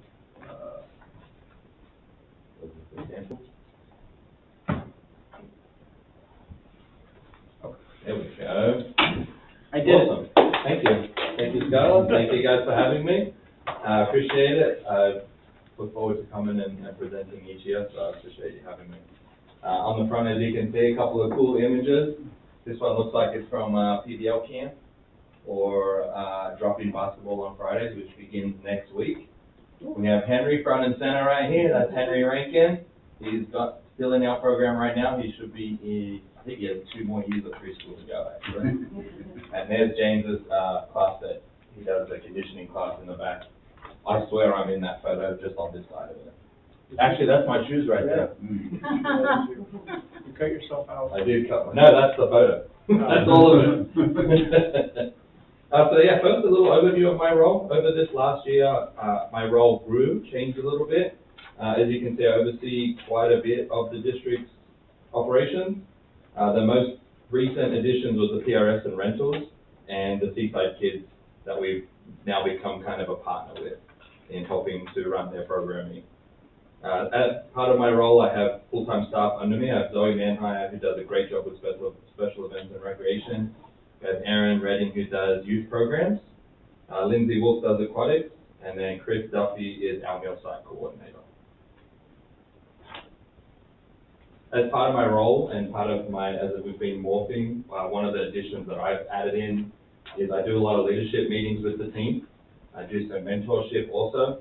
I try to do my bi-monthly leadership meetings. We do a 2-hour lunch where the full-time staff and I sit together. We come up with a topic, again, an agenda. We watch some videos, we do some review, and we bounce ideas off each other. These are all of the meetings that we've had already. These are the topics that we've had. The first one was being a successful leader. I kind of share some of the mentors that I have and some videos that I watch to try to help the trainings I've been to, the materials. Cost recovery is kind of an ongoing one. It's one we constantly reference along the way. We have a lot of great tools. Isaiah's done a great job helping develop some tools for us too to help with that. Work-life balance, always a hot topic. It's one that kind of can really get away from you, so we try to keep that in the conversation constantly through all meetings that we do with the staff. How to handle difficult conversations. Few of our leaders are young, so that's a really good one to have because it can be really daunting to have those conversations with the staff members, especially when you're a young leader with an older employee. So it can be really difficult. So that was a really good one. I got a lot of good feedback back from that one. And then working as a team was our most recent one. Because the district is so spread out, we have people in this building, people at the SRC, people at the pool, people in admin. We don't always get together and use each other in the best way. So that was our last meeting. I know Sue knows Adam Morse. He's one of our lifeguards. He's been here probably 8 years maybe. I don't know, I think it was his first job. He works with his aunt as well. But he had left us at COVID time. He moved to Klamath and went to college. And then when he moved back, he came back and became a lifeguard. Adam did IT, super knowledgeable. He and Isaiah work together quite a bit when they can. And I don't want to see him be a lifeguard forever, so we've created these meetings where Sue knows. A side business. That's what I'm talking about, yeah. So I help him try to keep on track with getting in. He wants to do his own cybersecurity business, IT. But again, he dropped out of college because he realized he didn't need certification. He wanted to do the certification class. He didn't want the college degree. He wanted to go the certification route. And so as part of him being with us, I don't want that to drop off. So we have meetings every other month. Sometimes it's every month. Sometimes it's twice a month. It's just depending on how our balance goes. We talk about, what classes he can take. We plan together, any certifications coming up. If I hear about somebody needing help in IT, I recommend them to Adam. We've been working on him getting a business name, a logo, all those kinds of things. So it's been really great. And another portion I've been doing is developing a training schedule with infant toddler staff. That one's just been because it's so new for us still. We're just continuing to make sure that we continue to educate those staff.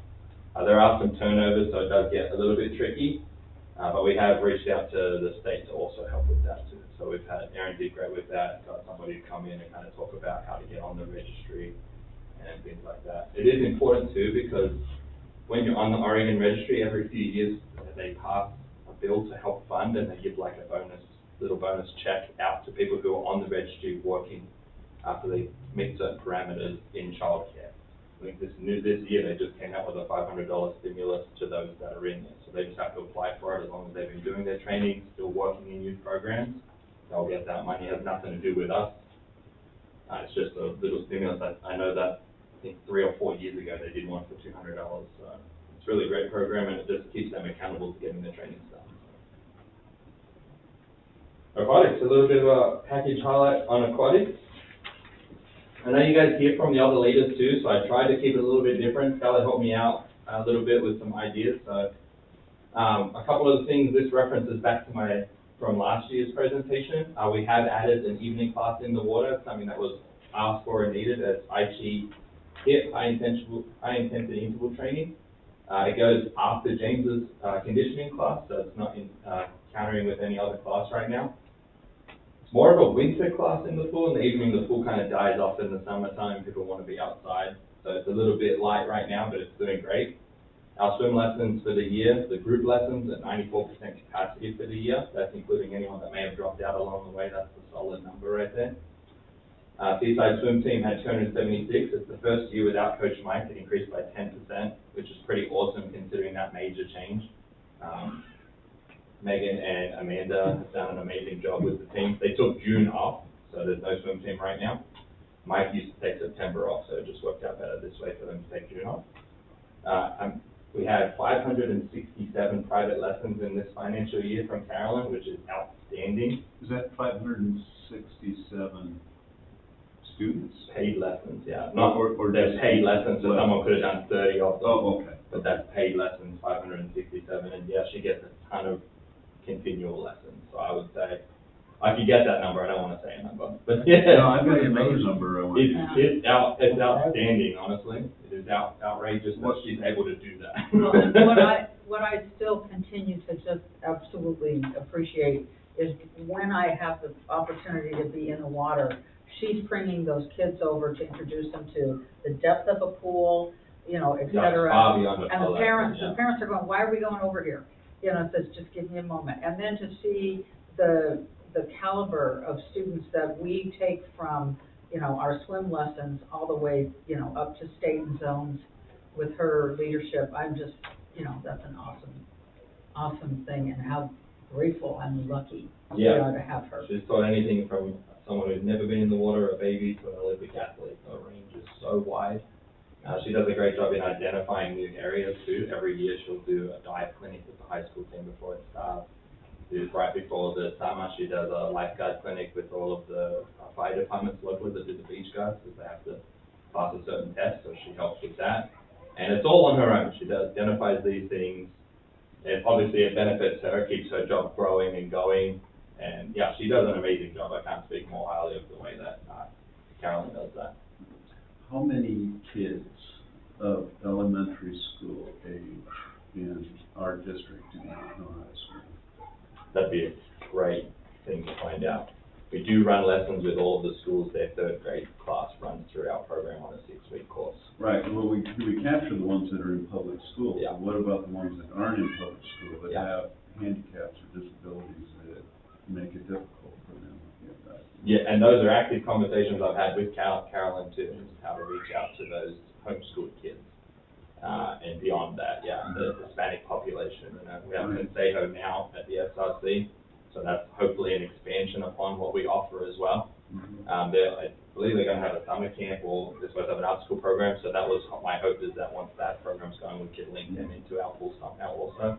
I mean, I know it's gonna sound backwards, but I'm more concerned about the number of kids that haven't been trained versus the number of kids that have. Yeah. Because there's a real safety risk. Yeah. Not only safety for themselves, but for the rescuers. Yeah, yeah, and even if you know how to swim, it's not a guarantee that you're gonna drown, right? Right.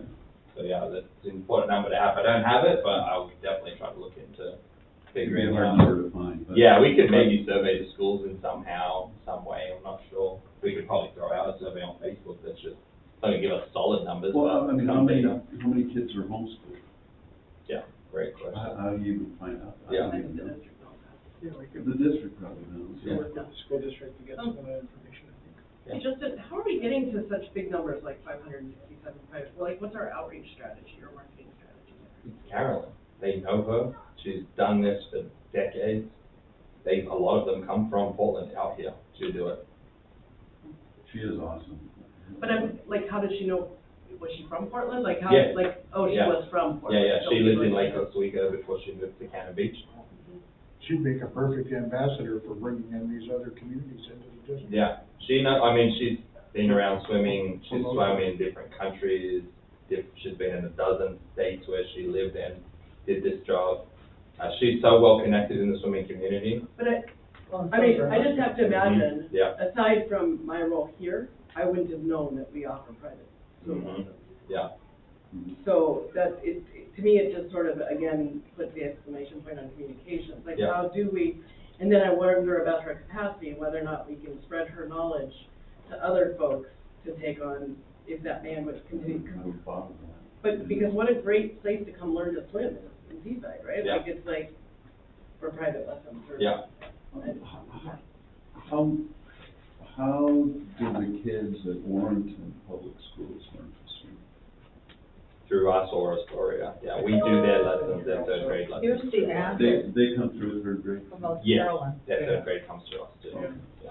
So it's in here. Yeah, it's in all of our marketing material. It's at the front desk. If you walked up right now, there's a QR code that you could book a lesson just by scanning with your phone. I mean, she. And we have her husband- half-page flyers all over the place. And she never swam. She never swam competitively. Yeah, It just I believe amazes her me. son just did an ultra marathon, Really? just finished, yeah. It's just amazing. Yeah. What she's able to accomplish. Yeah. And are most of those private lessons, are they mostly young people, or are they, Oh, that's a wide range, yeah. It's all is it pretty over. evenly distributed across the age range? I don't have that, because you don't have to put that data in, but Carolyn, I could capture it through the I've app. seen her assisting handicapped Oh, yeah, swimmers. yeah. I've seen her doing double lessons with one family. I've seen her doing youngsters. I don't really see a geriatric population, but that's, I mean, we're in the water when she's in the I've water. seen every age group you can Yeah. imagine Okay. with her. All abilities also. And we have, in addition to, those are just Carolyn's privates. We also have Emma, who's another swim instructor, who's starting to pick up privates as well. So that will start to increase. And then we'll shift depending on how that needs to go. But right now, and this is how privates have been as long as I've worked for the district, you go out and get the private lessons, we market it, we can help market it, but a lot of the time it's like seeing and saying, or pulling from group lessons also. Without getting into any specific employee compensation, because I wouldn't want to do that at a public meeting, but just in general, like, are any of our instructors running their own, like, in other words, is everybody an employee of us? Yeah. And so is there any incentivization for them to grow their business currently? It's a high wage. It's a high wage for the employee to teach that private. The district, It's a honestly, specialized skill. it is, yeah. But no, but is there incentivization to get more But she's people? saying, does the swim instructor get, So if I share were to- of the, So if I were to teach a swim lesson right now, a group lesson, it's almost double that, the pay to do a private lesson. So that's the incentive. I get paid almost double So per they hour. get paid per lesson? Yeah, so She they gets get, paid- so Oh, they get it's paid an per hour, yeah. She gets paid by the patron for So lesson? they pay the district, they're an employee of the district. Okay, got it. So if I were But to it's teach, a per lesson. yeah, So well, because they're- the lesson is an hour and they get paid per hour. She's not a full-time. Not a full-time No. employee, so per lesson, so the more business that comes in. Yeah, the the more hours, rate they yeah. get. Okay. And so if I, like I said, if I was teaching group lessons to private lessons, I get paid double. And do we do that with other instructors? Sorry, to get ahead. Any private lesson instructor. So if we were doing, yeah, so. Same with group, same for group fitness Fitness. versus personal Okay. training. Same concept, same aspect. Helpful. Okay, thank you. Yeah, no problem. Over the last year, we added in the new diving blocks and the new scoreboard. As you can see, the beautiful diving blocks right there. Carolyn was a big help with those two projects also. And there's a little swing going. That has been an awesome addition over this last year. The fact that now you don't have to pass any type of test and you can use a full toy, it's been awesome. All right, fitness and recreation. Over the last year, this is Zoe's department now. She has done an amazing job. She's just done this for a year, back on with us full time. She's increased. Pickleball is, can be like 40 people in there at a time right now. So that program has gone gangbusters. Right. And we did do that. We looked at raise the price I have slightly. people lined up around the block, right? Yeah. And we've also increased it, so now it's every day of the week, Monday through Friday, 9:30 to 12:30. We have 3 courts. The maintenance team did a good job stripping the floors and painting those down. It's a lot nicer than when we had before with the tape. We moved, with that change, we moved lessons, the clinics to an afternoon. We want to see if we can increase participation. There's been asked for some afternoon classes. We're not at that point to add those yet. We want to keep growing these ones. And that participation, it's jumped slightly. We have about 20 people in that monthly, so it's been good. It just about pays for having the instructor come out. We've added the new fitness classes. Those are James's classes right there, the conditioning class and the strength training class. With those, I can't speak more highly of James also. He is so dedicated to fitness and bettering people's lives. It's phenomenal. And then on top of that, the Seaside Kids edition, this was massive. I did not even comprehend how much work this would be, but it's been great. We started with a small scope of work and it just expanded from there. We were starting off just by taking the registration and building the teams.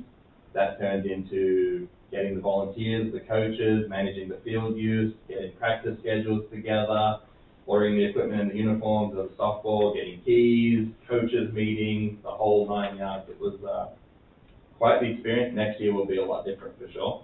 What are the ages for these sports? It goes from preschool up to 8th grade. So I think the softball finishes at 14. So of that, as you can see, we have 7 T-ball teams, which was 95 players with 12 coaching staff. It seems like not enough coaches, and it isn't. We had a couple of coaches actually do 2 teams. So that was how we got through that one. It was also a trick trying to find enough field space to get everyone without having Broadway much available. The Cal Ripken, that's our local league. It plays like Long Beach, Napa. We had 8 teams there. It was broken down into the rookies had 3 teams, the minors had 2 teams, and the majors had 2 teams also. So that was 93 players with 22 coaching staff, including myself. The JBO is still going. That's the baseball you see now. That's the they have a 5th and 6th grade team and a 7th and 8th grade team. They're traveling teams. They go up to the Portland area and play once a week, and play once a week here, either on Broadway or the North 40 field. They have about 30 players with the 2 teams with 8 coaches. They're lucky to have a few. Baseball takes a mountain of volunteers. Honestly, for a team, you need at least 3 volunteers to make it work. Is there a baseball field in Warrenton or Gearhart? There's a complex in Warrenton, yeah.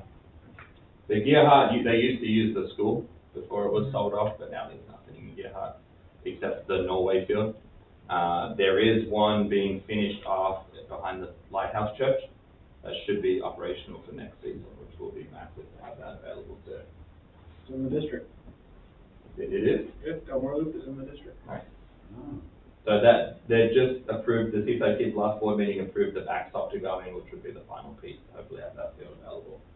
And then softball, you'll see that's still going right now too. That has 7 teams, and that's broken down into 2 under 8s, 3 under 10, 112, and 114 teams, and they have about 14 coaches. Again, it's not enough, but we do what we do to try to get this going. It's a free program, so we're hoping to increase that volunteerism next year. Those volunteers are great. They're responsible for striping the fields. They have to find umpires. They have to find scorers. There's also volunteers that aren't captured in here because they're on the concession stands at these places to try to get funds for seaside kids. So it's been really eye-opening for myself to see how the operation runs. I have a lot of great ideas for getting a little bit better next year, and I think it's going to be awesome. And I love that we're a part of this program now. Can I just clarify, Yes, the ma'am. Norway Field, isn't that part of Seaside Kids? They rent it. Okay. They're on like $1 a year deal for 100 years thank kind you. of contract, Okay. yeah. I like that, thank you. I don't have the official contract, but yeah, something like that. Okay. In addition with James, I'm going to talk him up a lot in this. These improvements almost solely come from his efforts. He has really taken ownership of the fitness room. He has really pushed some of this equipment in the photos, like some of this stuff down here, that's his stuff that he's brought into the district to help improve it. A lot of these things, he advocated to get this squat rack, we needed to get the weight tree, the plyometric boxes, this roller rack, we got some new dumbbells, this kettlebell station right here, got new signage, we've rearranged the fitness room about 3 times. If you'd have told me this equipment would fit in there, I would have told you no way. But he has made a huge improvement into the fitness room and the attendance of people coming into that room. So I'm really excited to see what we can do with it if we move it to the SRC and get a bit bigger space. And when is that supposed to happen, do you know? What do you think? I thought maybe 4 years ago, honestly. Yeah, I mean, so you just adopted a budget, so Not yet. what little resources we have are going towards some of the other things, but we do want to migrate the programs that are here in this room and a lot of our other fitness programs to the SRC, and I think at one point there was, not concern, but like, unsurety about how successful those programs would be, but I think having, the expertise and energy of James and our other fitness instructors has demonstrated to us as staff that there's a significant interest for dryland fitness programs, even of more strenuous type fitness programs. That's kind of James' specialty. So traditionally we had kind of targeted our fitness programs to be in towards our aging adult population and gentle programs. And I think there's still a lot of space and need for that, but yeah, like Justin was saying, I think once we move these programs over and are able to market them effectively, they're going to be very popular. And yeah, I think it'll be really exciting. I wish I could say it's going to happen in 3 months or 3 years or somewhere in between. Well, remember, the plan was that's where all the future swim equipment will store. Right. So we can move all that equipment. That's amazing that he's done what he did. Yeah. All that equipment move over to SRC. Yeah, and I mean, the good news is once we move, we have so much equipment that rearranging it, we'll be able to make the most of it before we have to add to it. Yeah. We also had some ideas of fundraising. James has talked about a lot of different things. He himself got a $1,000 donation from Bruce's Candy Kitchen to get this equipment. So there's things around there. No irony there. Yeah. So he trained one of the owners. In the morning they worked out together, and they were thinking, oh, we need heavier dumbbells. So we put that back on. Yeah, we could use a donation. Work in the candy kitchen. Yeah. And I have to work out. But, and this may go to, I mean, one of the things that I jumped to thinking about is sustainability and thinking about, because we shouldn't have to have, I mean, it's great to have such dedicated staff that they bring in their own equipment, but for sustainability wise, Yeah. the district should be able to purchase the equipment it needs to run this particular feature. Yeah. And I just think about for sustainability, and are we still applying like the cost recovery kind of methods to figure out like Every time I do what a does it program, take to run the program and we don't bring a program on without doing without cost doing that, recovery figuring models. that, okay. Once we did that training, that's one of the big things I do with every program. I actually ran it on Carolyn's private lessons to make sure Yeah. we're within that range. Okay, So, yeah, we definitely do. great. And yeah, there's been no expectation for James to bring that stuff in. That's all on him wanting to. He worked at a different gym before, so that's why he had some of this equipment.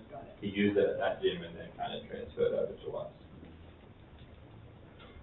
All right, special events. I know that you just met with Zoe last month, so we'll just skim through this, but I want to highlight the great work she's done. We spent a lot of time revamping the sponsorship packet, and I know she brought it last month, so I didn't include any of that here. It's obviously a continuing to improve document, but it has really done a great job. If you've seen the budget, you can see how well her numbers are this year for income. It's outstanding. It has thrown the expenses up a little bit, but as far as the balance goes, it's probably the best the district's ever looked, honestly. We added a bit more to our Run for Change this year. We had finisher ribbons this year, which was really cool. And then we added in a nice feature at the SRC. We really highlighted the building as best we could this year. And we ended up with 327 runners, which is far beyond what we've ever had there in that run. And do we know, because I know, I did look, and I see that we do show, some of our events get shown like on the city calendar, or whatever, the Visitor Bureau calendar, the Seaside calendar. Mm-hmm. Do we, like, when you talk about something like the turkey trot, like, if you just a guesstimate, are half the people local and half from out of town? I would Do you say, know? yeah, probably. Zoe, actually, she had her number. Yeah, she shared that last month. and I Oh, wanted- she did share that? I think it was Yeah. over half were out of town. I would think a lot of people have had it done. I've gone to every year for the last few years, and it's kind of people that don't have anything to do Thanksgiving morning. Yeah, you gotta tell them which Locally way. out of town. Do not run or down out that of street, town? go that Out of way. town, like staying in a hotel here for Thanksgiving. Really? Yeah. Well, but I also, I think that happens also, because I went to the farmer's market, which was excellent, by the way, but I'm just wondering there too, it looks like there are people wandering in that look like trail. Yeah, yeah. Shouldn't stereotype people, but it, you know, they sort of look like they're. Yeah. And so I just think, again, there's so much, especially with our visibility, so much opportunity to draw more in Yeah. that way. Yeah, absolutely. We've even toyed with the idea of putting Seaside in the title of some of our events, because when people come to visit, they're looking things to do in Seaside. And we actually named it Seaside Turkey Trot this year as a little sample, and I don't know if that did it.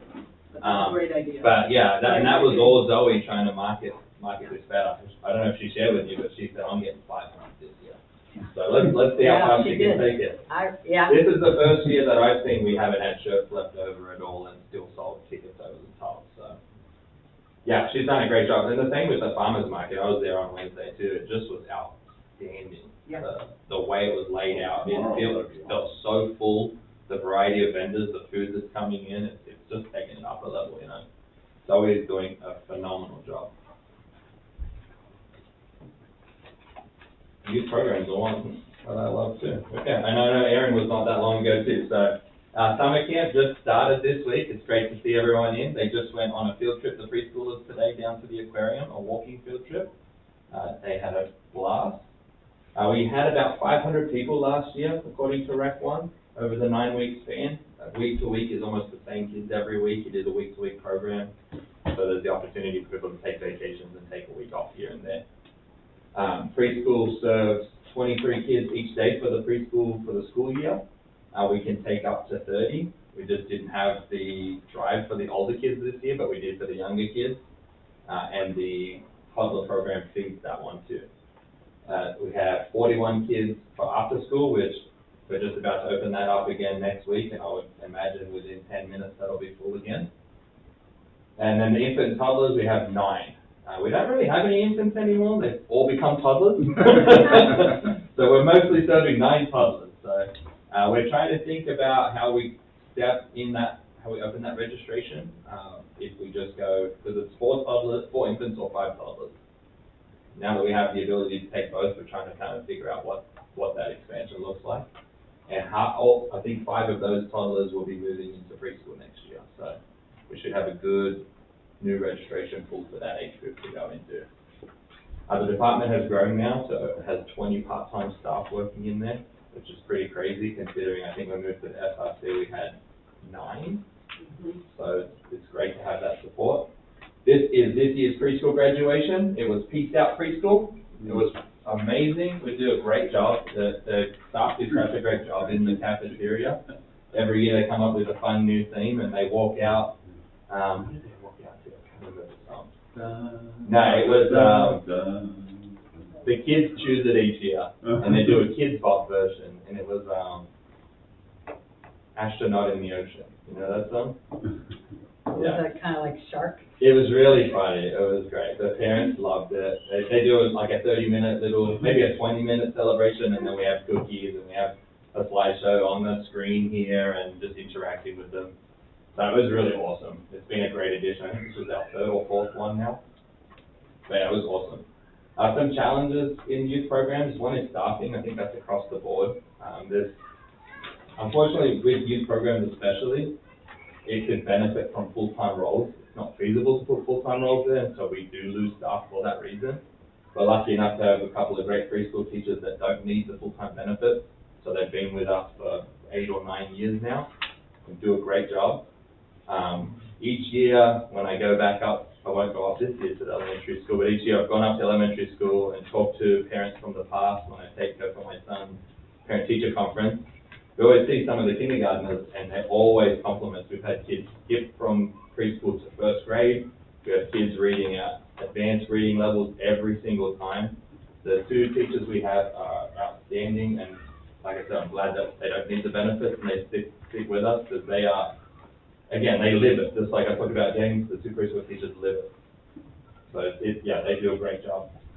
The other thing is the full occupancy for licensing. The licensing aspect, although we don't need to be licensed, it would open up some funding resources for us. So that's kind of where we hit a brick wall a little bit. I think this year, I know a couple of years ago it didn't matter so much, but now it's, yeah, we're having trouble trying to get around the fact that we don't need to be licensed.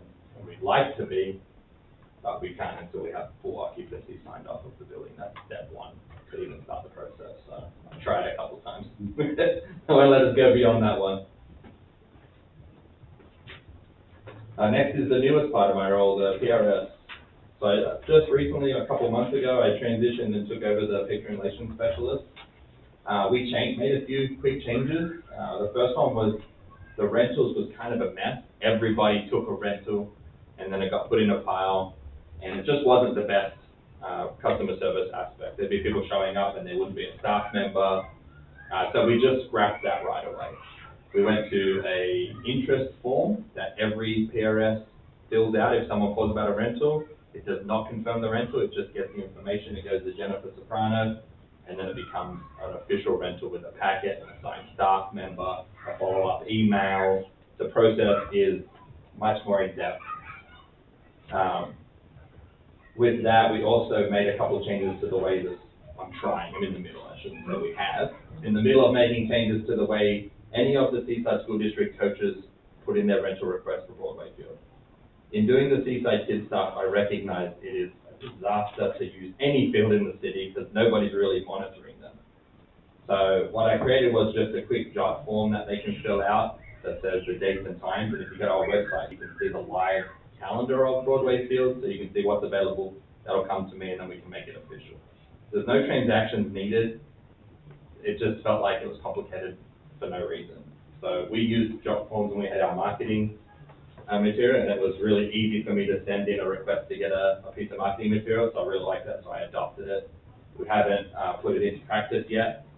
We've tried it out, it seems to be working well. We met with the new school district athletic director. I told him about it, and so through the summer, hopefully we'll get that finalized and in play. I love that you're doing this idea to track the spaces for rental. Like, yeah. I just think there's so much potential there. I agree. And I don't know if you've done a market survey. No, I know from the calls. We get so many calls for requests for space. This room right here, I bet we could rent this 24/7. I think you could too. And as our organization rents space a lot. Yeah. And we are finding we have to rent a year in advance yeah. to get into places. Yeah. Meeting spaces. Like it is there's a lot of demand, and so and I actually have some price sheets if you want to look at how other. Well, that's funny because I'll jump down to this one here. So we are creating a rental catalog. I found a few across the state. I mean, think about these photos here are ones that Ross took for me for marketing purposes. Yeah. I'm working with Levi and Courtney right now to get capacities and sizes of rooms so we can put that into place. But yeah, I agree, and that's why I put these specifically here, because I brought him in, because I thought, I know we can really capitalize on rentals. And there are websites where you can post Yeah. rental availabilities that us folks that look for space. To go there to get it, go yeah. Pull that information. Well, Yeah. the acoustics in that room, we just have never capitalized on that. Yeah, and the North Coast Symphony does their practices in there, and they want the space. They recognize how vital that is, and they say we want it all the time. You know, and so we're trying to make this not be the music room anymore and be the performing arts room. Yeah. So yeah, that room, even for meetings, people love it because of the way it's set up. It's so unique. The fire department uses it right now for their weekly meetings. That space alone is so valuable. And then you go to the size of this conference room here.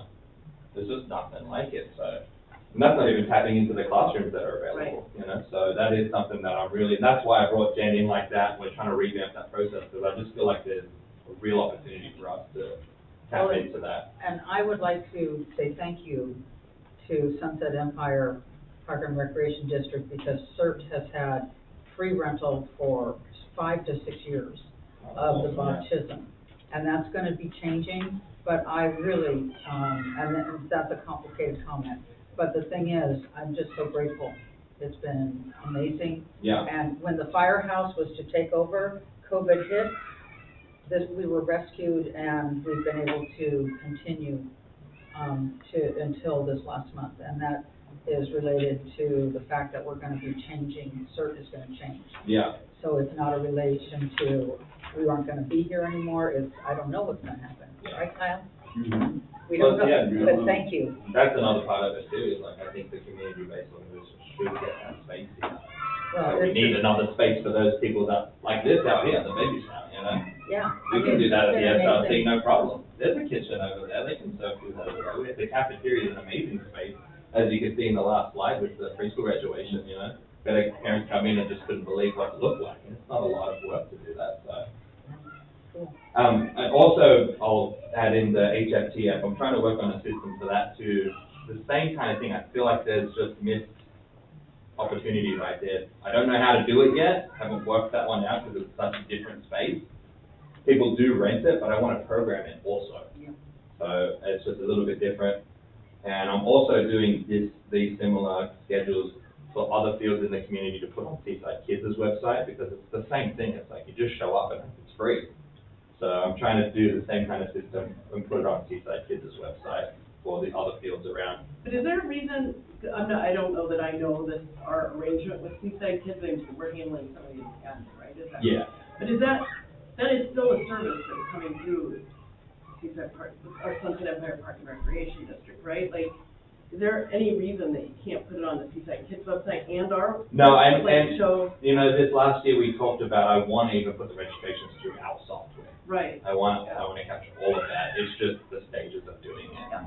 So yeah, I want to do it on all. I'm also not sure if someone else is doing it. They're not our fields. You know, the North Forty is not ours. Wahana's not ours. So it's just kind of a transition. But yeah, ultimately, I want it all on ours. Mm-hmm.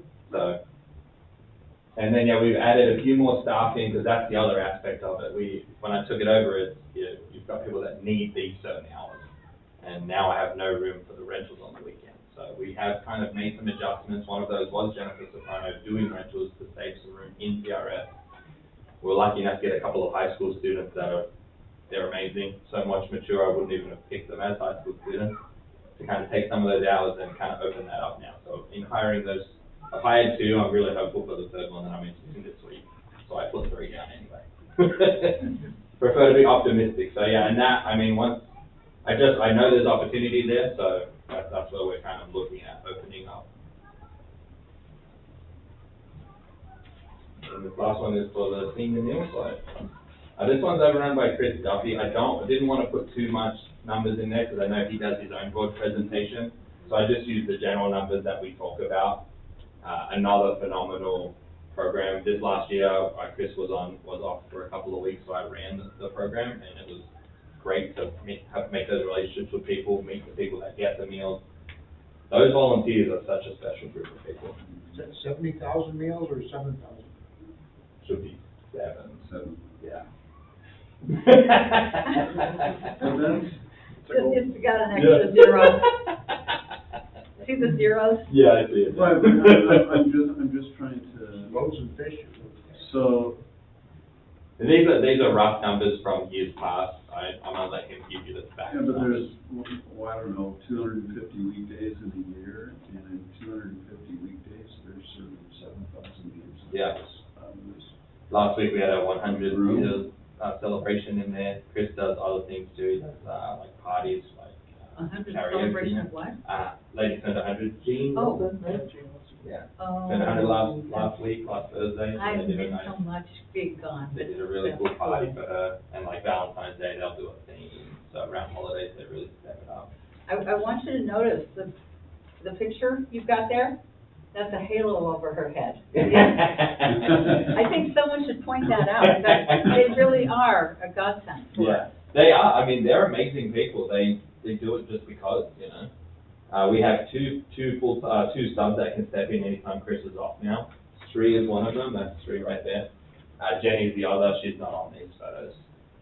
We don't do a great job of updating our photos, and you know, it's just like do the job. But they did a really nice little Christmas party. Yeah. With, Yeah, Chris looked live after his music volunteers, and all that stuff. He really did a nice job. Yeah. This is not a job for Chris. Again, it's a passion. You know, he stepped up, and we do helping hands meals right now for the year, and Chris says, like, once Sal and I met with him, he just took it on board. He started creating menus, different varieties. So he's done a great job, and he helped find the volunteers to do the work, make the meals, everything. So we kept it separate from the Northwest contract. We used different volunteers and everything, but it came from the people reaching out to the meal site. Thank you. Questions? Nice work, Justin. Thank Yeah. you. Really nice. Yeah, no I problem. just wanted to say, you do an amazing job. You're Thanks, Mike.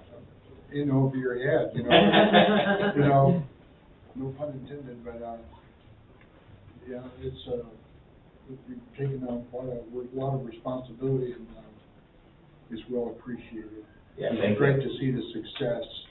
I'm reluctant to ask, but I'm curious, maybe the board is curious too, and I don't know if it's appropriate to comment on, if I'm gonna qualify, but the issue that has come up, recurrent issue has come up over this employee with the baby on the deck of the pool. Yeah.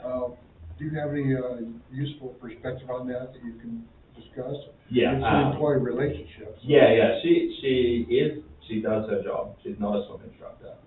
She actually manages the swim lesson program. So a lot of it's admin work. I don't have a problem with the way she does her job. She actually has the baby till midday. Then she takes the baby home, feeds, puts to sleep. She comes back to work and does the afternoons with no child. And right now she has 2 kids. One is in our program, the other can't fit in yet. And she's still breastfeeding the baby. So there's a lot. Right. There's a lot to it. It's not just she brings her kid and does no work. She does a I great job. understand that, yeah. And it sounds perfectly appropriate to me. Yeah, yeah. And you have that flexibility in the Yeah. roles. And I know that she came the last meeting and had a comment very similar, and I'll just let you guys know, the next day, there was an emergency in, pickleball. Somebody slipped and fell back into the bleachers and really hurt themselves really hard, and Ashley was the first one on scene. Well, Okay, we- so the fact that she has her childcare does not hinder her doing her job. She was there before anyone else. I will never forget the day that we had a problem. Ashley is the one that rescued the swimmer. So, Yeah. I just have a little bit of problem with naming natural Sorry. in public Yes. meeting, so. Sorry. It's okay, no, you referred to her as an employee, which was, referred to the person as an employee, and I just think we should not. Yeah, you're right. That's right, specific employee. Good. But yeah, I haven't seen it be a problem at all. Yeah. And I know that she has a hard time as well from her aspect too, because she knows that people see it. And she does a great job.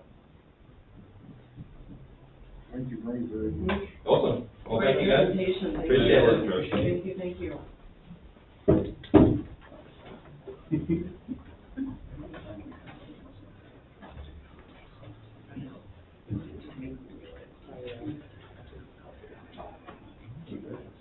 There's so much in the presentation.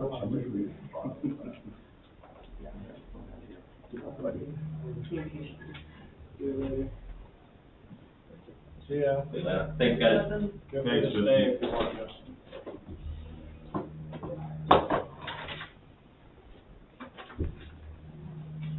Hey, Isaiah.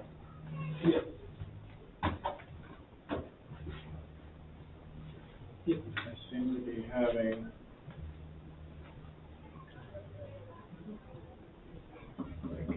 Well, you might have to exit out of this.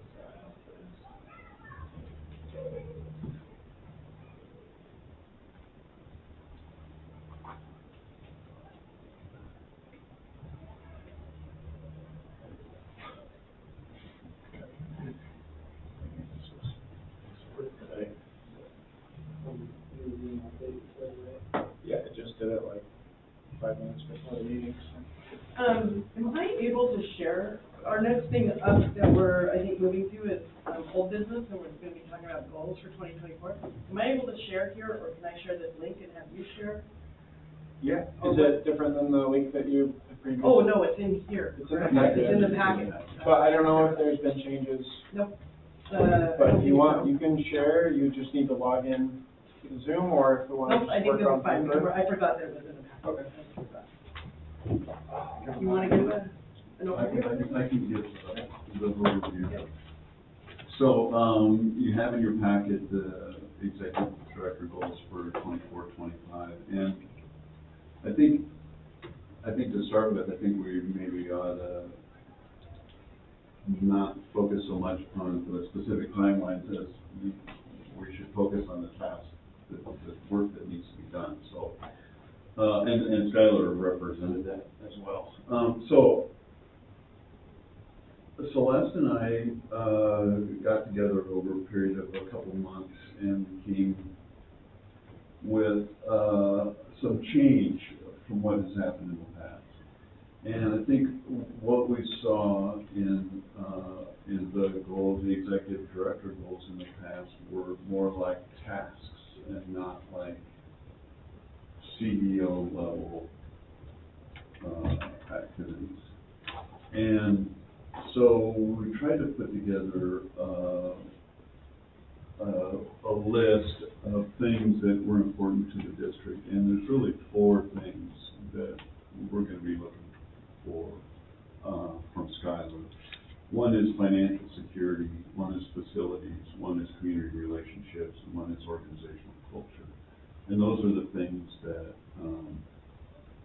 over the past couple of years, we have seen have been the things that come to our attention. Those are the things that we have to be working on. Under each one of those 4 objectives, these are strategic objectives, there are individual key performance indicators, key result indicators that could be used to meet that goal. That's not to say there aren't other things that might be used to reach that objective, strategic objective. So we met with Skylar, we sat down, we went through these things. Yes, some of them are squishy. Yes, some of them are a little hard to define. Well, CEOs deal with squishy work. They deal with hard to define things. So this is the sort of thing that we need from Skylar. We need him to work in an ambiguous environment and be successful. And not to say these are entirely ambiguous. Most of the things have to do with planning, looking ahead, over the horizon kind of stuff. Especially in financial security. We want to have an investment policy. We recognize a lot of that is done by SBAO, but also we want to have a financial plan. And that means sitting down, figuring out a lot of the financial needs of the district and how those time and perform and so on. So some of the individual things involve fee schedules, SBCs we're all interested in, and so on. The second strategic objective is facilities, and a lot of these are in process now. We just have to land the plane on these things like the Broadway field, the strategic plan, the long-term capital plan is something we haven't talked about, but I think, we know when we paint a building that, 15 years later, we're gonna have to paint it again. So, let's have a capital plan that says, oh yeah, we need to replace this HVAC in year 5, we have to paint this building in year 7, we have to replace a couple of pickup trucks and a lawnmower in, year 9, whatever.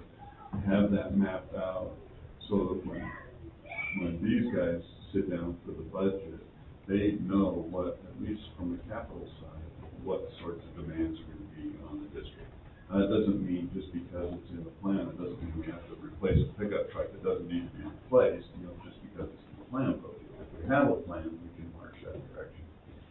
Community relationships, and this is something that Sue was really interested in, making sure there's visibility of senior staff in the community. And we're not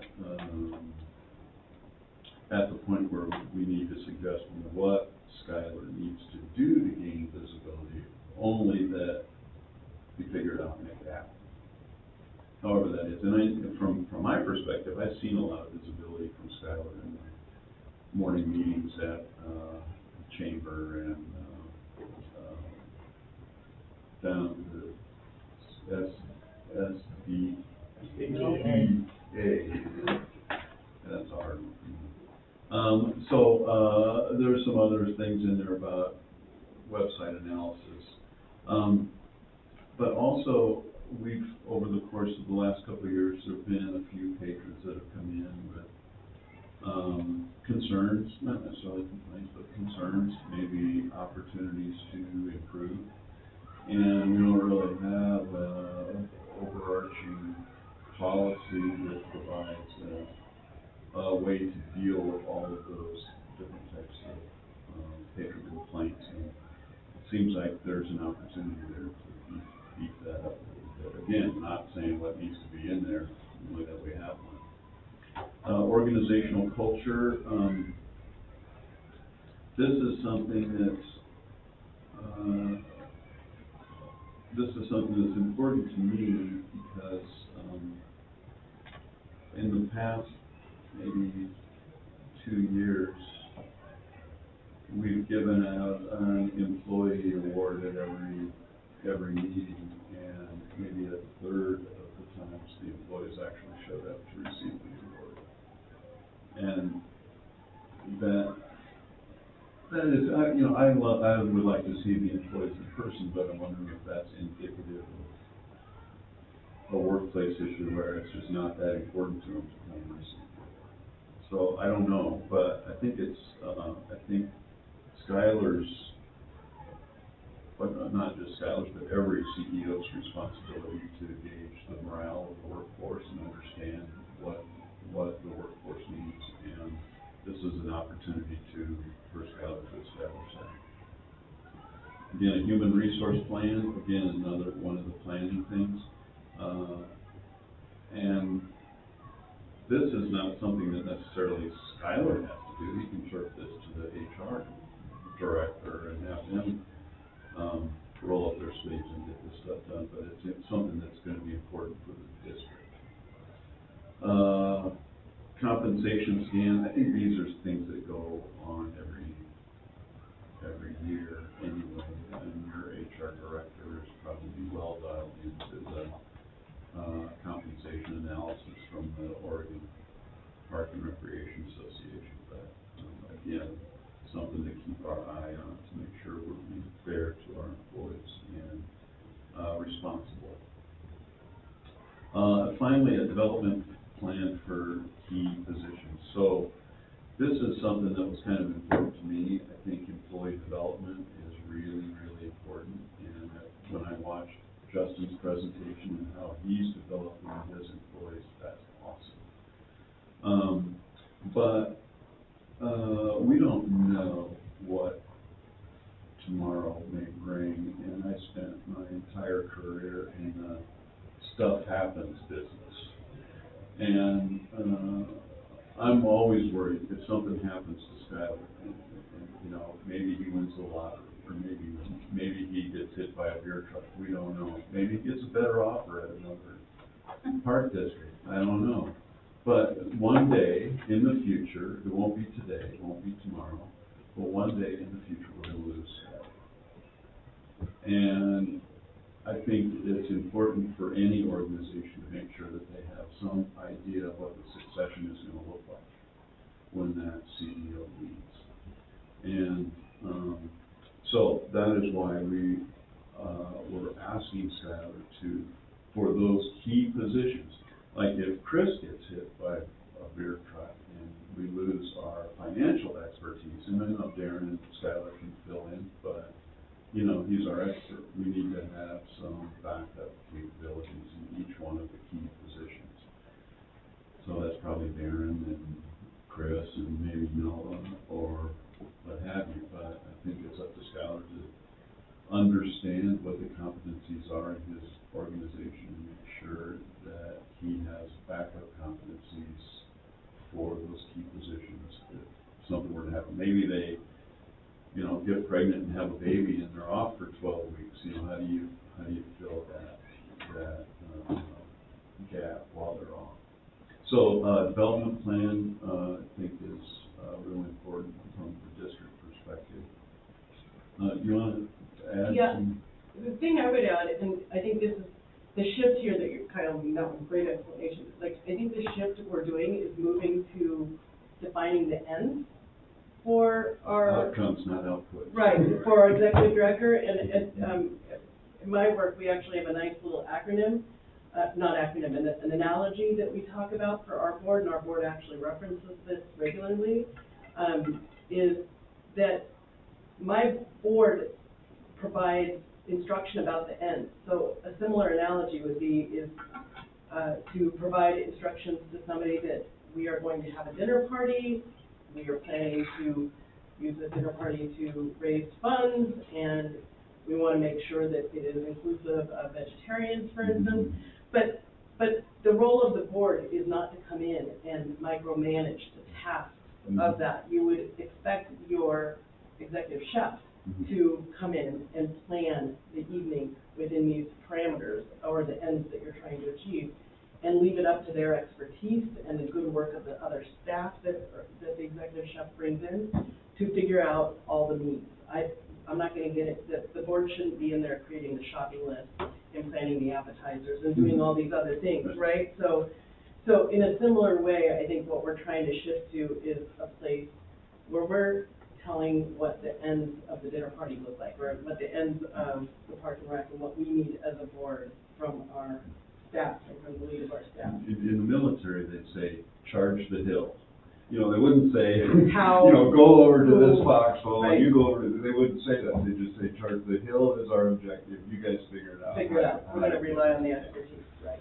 So that's a shift for us as a board, I think, in our way of governance and trying to reflect that, because the goals are really our directive to our executive director about the ends we're looking for as a board.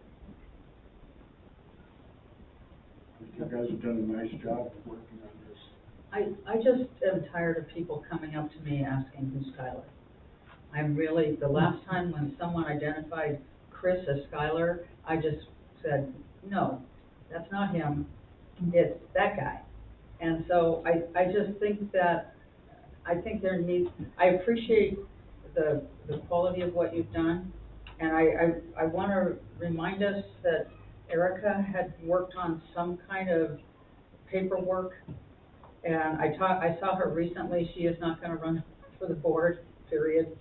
But, I mean, she brought us some paperwork, and I don't know what happened to it, and I don't know, I just know. Well, that's for the review. That's different than, we're just talking about the goals. Right, but I'm just wondering if there's something in what she did that can apply, you know, so we're not, there's no reinvention of the wheel. But I just would like, I'm tired of people saying, I don't know who Skylar is, who's Skylar, and I'm not saying it's one person, it's a group of people. Well, can I ask, why is that important? Because I think if we're going to promote that this is a great place to come for exercise in all different ages, I think we need, I think it starts from the top down, and also it can be from the bottom up, but I just think there needs to be an awareness. Right now, we've got somebody who's not returning to the pool, and for certain reasons, and I'm not here, and I continue to be really upset about what happened to her. And that's a different conversation, but there's no. But how does that tie to somebody knowing Skylar? I think I come from an environment where the CEO of the company knew every employee and went into every patient room to say, hello, how are you? Now, this is a confined group of people, but they knew who the CEO was. Oh, Ron, that's Ron. Yeah, I know Ron. And so. I guess I'm trying to get you though to the what, because that would drive me nuts. How does that make the district better? Yeah, how does that make the district It's an better? awareness of who's running the ship, and an awareness, it works both ways in my opinion, because first of all, he knew who the people were, he knew who his constituents were, and he could utilize that information to broaden the perspective to improve services for that group of people. But we listed here, item 3 is enhanced community relationships. I think it's So that's missing. But what, And I don't know how to fix it. I mean, this is the third year I've brought but it up. we don't need to fix it, that's what No. we're saying, you don't need to plan the dinner party. We're saying that we want to enhance community relationships, and we're leaving it up to Skylar's expertise, and he's free to pull in any of us, any of his staff, to help do that thing. People in the community. So what we're naming is enhanced community relationships, we're not telling him how to do it. Right, I just am seeing it's not happening. But thank you for that. And I mean, I get it, I get where you're coming from, but, you know, a hospital is a very hierarchical, institution, and I don't sense the same hierarchical rigidity here. Yeah, it's just an example. I think it's more like relationship based, if that makes any sense. But I get what you're saying. We've tried to capture your concerns in strategic objective 3, key result A, or key result 1, to strengthen patron visibility to SEPRD leadership. So we took what you said about Skylar and we expanded that to the leadership team. We said, hey, they don't just need to know Skylar, they need to know Darren. I think Chris. that's a really smart idea, because, oh no, that's Chris, that's our Right. finance manager. Right. But- Well, So- or that, even in some of, like we have, what Justin just showed us, is we have, it sounds like a really capable team of people that are running the programming. And if somebody's a really great swimmer, it seems like they ought to know, I'm not gonna forget her name. Carolyn and who's our swimming person, Lindsay, right? Yeah. Like that, to me, that might even be more important than knowing who's Skylar. Like, because if you're into aquatics, I want that person to feel very connected to our aquatics programming. But by not being specific about the who, we're just saying patron visibility to SEPRD leadership. I think, my hope is that it's getting to the idea that we want people to feel connected in to the people in charge of the district. Well, and I also think that specifically, some of the people I'm thinking of, they bring in money. I mean, they vote, they have money, and to be saying to me, I don't know who that is. It just, and I don't know that I see, well, that's unfortunate that you don't know who that is today. Mm-hmm. But 5 years from now, I hope that you don't say that. Right. Because when we're voting for a new bond to build a new pool or something like that, I want us to promote that trust. And so I'm just looking at. Now, I'm sorry, to interrupt. It's okay. Now I'm thinking, we should remove the word patron from that line. Community visibility, is that what you're thinking? Yeah, because if we're talking Warrenton or Gerhard or Cannon Beach, wherever, I think it's not just the patrons who ought to know who Skylar is, it ought to be the community, everybody. Yeah. Is that cause any heartburn for you, Scott? You know, the, Okay with that? Mm-hmm. yes, the intern is, and I think it's important to remember that in a successful team, the leadership is not identifiable from the team. It's invisible, right, right. And, I think Skylar might have some comparison there. But I know that Skylar is visible in the community, and I know that when he writes a column, or when the Signal will print a column in Skylar, if ever, they put his picture on there, and people will certainly know that he's the executive director of the pool, or the Sunset, you know, the recreation district. And, Yeah, that's too. but I can appreciate what you're saying, but maybe these people that, I don't know, Skylar, maybe they ought to seek Skylar out, and say, gee, I'd like to meet Skylar, and staff could introduce him. Well, and we've tried. I mean, for 2 years, we have tried different tactics. You did the coffee. And it didn't work. I mean, I was out there going over to the library to say, hey, come meet Skylar. You know, remember that? Well, then I do. there you have it. I mean, don't know if that it is- just But I was, think the other piece that is built in here, too, largely thanks to your input, was this piece about also is making sure that we have a patron management plan that articulates equitable response to and protocols for a patron complaint or concerns, like all of those things. I mean, that's the other thing, is we want to make sure that when people are bringing their issues to us, that we have a response plan. And so as a board, we need to have our own response plan, which we worked on, if you remember, a long time, like, to make sure that we're responding to people. And they're not always gonna like our response, and that's okay, but that we have a plan for that, but we're also asking that staff have that, and that it's transparent and visible.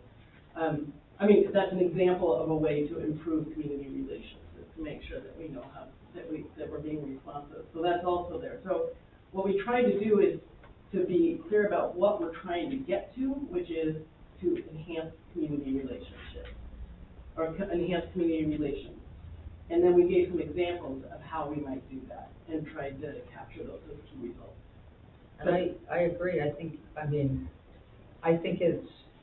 no one benefits from micromanaging, you know, and it is a board, and look at how things changed over the years when it wasn't being, you know, when honesty and fairness and not opposite of opaque, you know, transparency, whatever, when that was not being done. Right. And now, you know, we've shifted, we've changed, and I just had a conversation with a guy that didn't realize that a previous board president wasn't still on our board. Yeah. I said, So we probably have our own work to do Yeah. about our own visibility in the community, right, to make sure that that's I clear. think that's what John told us. Yeah, earlier right, in the exactly. meeting. yeah, I appreciate that. So I think that's what we're trying to get to here and set a precedent for the board, that the way that we govern is that we trust our staff, and Skylar's our liaison to the staff, to develop the how to do it kind of things, right? How they're gonna charge the hill, if you will. That they're capable, they know how to, like, that they'll do that, but that we're sort of setting the objective, you know, what our big picture goals are. We're setting the outcomes that we want to achieve, not the outputs that Right. he has to Well, produce. I remain, you know, with the amount of, time that I get to interact with people, you know, that are employees here, I am just, the caliber is just, extraordinary. It's unbelievable. I mean, the Justin's presentation today, but, I mean, Yeah. I think you need to know, Sue, or I need to let you know that we heard you. Yeah. We listened to you, and we wanted to put that in Thank there. you. Not specifically necessarily about Skylar, but we heard what you were saying. Yeah. And I think, the other thing is that I hope, and I would offer it up to Skylar as an invitation, is that I think Skylar may need to call on us to help with some of this stuff. And that is just fine. As boards, we can be of service to staff. Well, let me take a moment. Remember when we, took, oh my goodness, I'm gonna blank on his name, the gentleman, we did the tour of the pool for the budget committee? Right now, I'm sorry, he's the nicest man. Anyway, I had so many comments from the people in the pool. Who was that? Oh, I said, oh, that was, Bob? No. Paul? Yeah. Yeah, thank you. I'm sorry, I'm not quite thinking about Seaside. Anyway, but, Paul, I said, oh, that was Paul, our newest budget committee member, and that was Skylar, our executive director. Oh, and I had 4 or 5 people, wait, who did you say that was? And so, that was, and I'm standing there in my swimsuit while we're doing this tour. And so I just thought that was very informative to me, and people were paying attention. Patrons were paying attention, and I thought that was what? It was a positive thing for all 3 of us. So, anyway. I think I know who my, community, or my board contact is gonna be for that third objective. Key result. Oh, did I just pick up a new comment? That's Your fine. responsibility. I'm literally, I hope, I suppose by August, I'll be totally free. I think one of the things I also really like about this new list is by narrowing it down to 4 priority areas, hopefully we can keep that front and center in our mind. Like, there's no way that we can keep the list of 12 tasks or whatever we had before. I think this is a good idea. Yeah. And, you know, if we needed to vote on this to formalize it, I would move that we would adopt these goals. Great. And I could second that. I wish Catherine was here. We'll Yeah, catch her up. well, and we can always amend it anytime in the future. Yeah. I would just ask for the motion that you allow the authors to fix any Scrivener's errors. Because I know With any that needed revisions. we want to take out that Deleting word, pages. but also we Deleting pages. have A, B, C, D, and then they have 1, 2, 3, 4 right next to it. Oh, yeah. So I We need to mean, fix just that, yeah. create one numbering system, whatever that is. I mean, Yeah. so, aye. I don't, Sue? what? We have a motion on the just, table. so tell us what the SDC is, Assistant Development. Assistant Development Trust. I know, but We can it's, spell, we well, can spell it that should out. be Well, written out. so, first of all, before we take the vote, like you accept the friendly request for an amendment for us to fix errors. Okay, so now we're voting. Aye. Okay. Sue? Aye. Mike? Aye. And I'm an aye. Okay, we have both. Eye for an eye. So I'm trying to, where do you see that? the changes are 1, these. 2, 3, 4, A, B, C, D. I don't, So it says, objective, it says, for objective 1, it says A, key result 1. Why do we need A? Oh. We could just say key result 1. Oh, I see. We would I'm gonna- need the A. Or we wouldn't need the key Okay. result 1. Right, I'm gonna take those out. all right. I didn't even notice. Okay, great. Okay. Okay, next up on our, Oh, yeah. Just one last thing. Are you okay with everything? It's in policy now, so, no, I'm just kidding. This is good. I mean, I've ruminated on it since our meeting a couple weeks ago, and, I have some ideas, and I'm excited about the change. I think, what I will state is that this is a pretty significant departure from what, I feel more prepared to do in terms of my efforts and my time, and it's a departure from like the job description when I was hired. Mike, you were here, and my job looked a lot different than it does now. Yes, it does. And most ways, I think it's been really positive for me and enriching in that journey. But I think this is not a baby step. This is 3 or 4 steps up the staircase. So I'm hoping that the board will understand that, you know, I'll need support and I'll need some great ideas and collaboration, and that it'll be a work in progress. And for my part, I mean, you're gonna need some time to settle into this process, so we'll be flexible. Well, I really liked the graphing that you did, and I don't know that in some capacity, you can perform, you know, like, okay, we hired a grant writer. So where does that fit? Because it fits under one of these goals, Maybe. you know, or, I mean, Financial security and that's makes just sense. because I remember it. And I mean, and you can say, hit 100%. Yeah. You know, so maybe there's a way to mold that so this isn't so much of a culture shift. Yeah, I think what it does is it invite, instead of us saying, Skylar, you shall do this invites a conversation, and what it says is we'd like to see improved financial security and growth. Yeah. And it invites you to, I love hearing that you have some ideas, because that's exactly what we're looking for.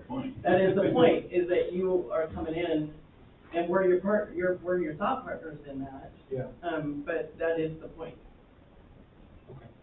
It doesn't necessarily translate into a bar graph. No, and it's You know, not, it's so not that's- one of those things where you can score it objectively and say, oh, you know, he deserves an 8.7 on this category, because I'm gonna get a executives aren't picture evaluated scholar. that way. Yeah. I want a picture scholar on the button that says, I love Skylar. Who said, well, that's Skylar, that's executive director. All right, I'm gonna move us along because we're already past the 8 p.m. Started the campaign. Jump into fee review. Skylar is out there. Or I you see can him put in a the button chamber. and say, who am I? Appreciate the good idea. Yeah, so, this is kind of a second, iteration of this document. It's very similar, but incorporated some of the feedback and have had some internal discussions with staff. I think, what I'm bringing to you now is not necessarily a finished product, but a product that I think, or a proposal that is pretty close to being ready to adopt, and my hope is to maybe get a little bit more feedback and then hope to bring something to you for kind of final adoption in the July meeting. Some of the significant changes are incorporated in the bullet points. There's 4 bullet points down below. So the fee increase hasn't changed from last month. It's a 15%, proposing a modest 15% increase for in-district, the resident rate, and then an 80% difference for the non-resident rate. 80% Help increase. me understand that. So the non-resident rate will be 80%. 180% of the resident Right. rate? Yeah. So if the in-district cost for program is $10, we're charging $18. So Yeah, if you look on the back, the chart, I think, Look back. we don't have a chart. what? Well, I was wondering, I pay $250 a year, so I'll pay $287. I'm really sorry. I thought I'm sorry, this is all I have. this page didn't make it, the back didn't make it. I don't, I can hack Check that. the back of the page. Is it in this thing? The current fees are in that, and Kyle has the, These fees are in here. yeah, so that's, I'm sorry. Well, those haven't changed from Can you last month. email those to us? 'Cause Yeah, I think absolutely. to me, that is an important, I was actually Sorry. something like that. Well, I was gonna do the math and see what Yeah, it So was. well, I did my math, so I haven't looked at this, So I'm Just came going, out like 30 minutes before a meeting. so $250 a year. I'd go to 287 or 288 because it's 15% more, right? What kind of membership do you I have? have a yearly pass. Sorry, I don't wanna make any calculations about your age. Are you an adult? Are you a youth, a senior, a I'm a family? senior. You're a senior. So the resident rate would increase from $250 right now to $285 under this proposal. Oh, because it's not here. Wait. See, it's, right now, they don't have the new numbers, so, yes, But that's in that chart. that's, So, yeah, I would like to absorb it. I'm sorry, I Looking at don't the know chart. why the rest of the documents, I think, printed front and back. yeah, that makes perfect sense to me.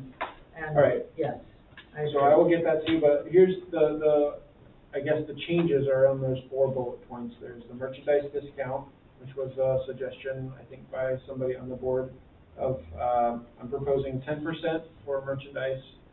We do sell shirts, not sunglasses, goggles, swimsuits, those types of things. An early registration for district residents on applicable programs, that's a theme that I've heard a few times. I think the eligibility and feasibility should be determined by staff, just because I think that, there's some logistical challenges of doing that, but, I'm in support of that, and I think the staff is too. One idea that we did germinate from staff meetings, were having resident open swims, instead of open swims that were open to anybody that came up, but having specific open swims that were for in-district folks only, or a portion of existing open swims.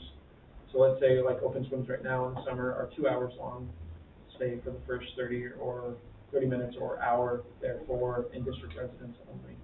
And then at, halfway. I think that that's kind of a creative idea. It wouldn't be that challenging to manage. Oh, look at you. Yay. And then another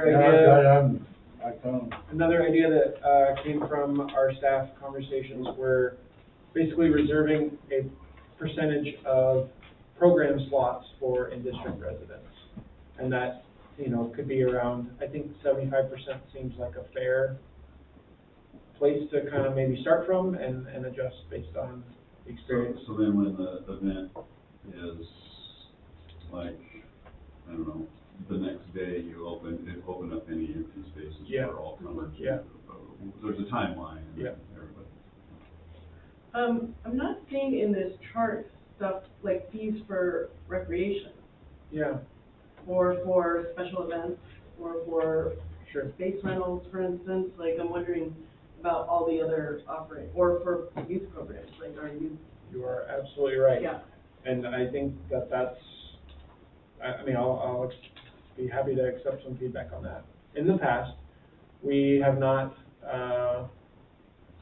the board has not necessarily provided input on those type of fee structures, outside of maybe, providing input on the percentage difference between resident versus non-resident.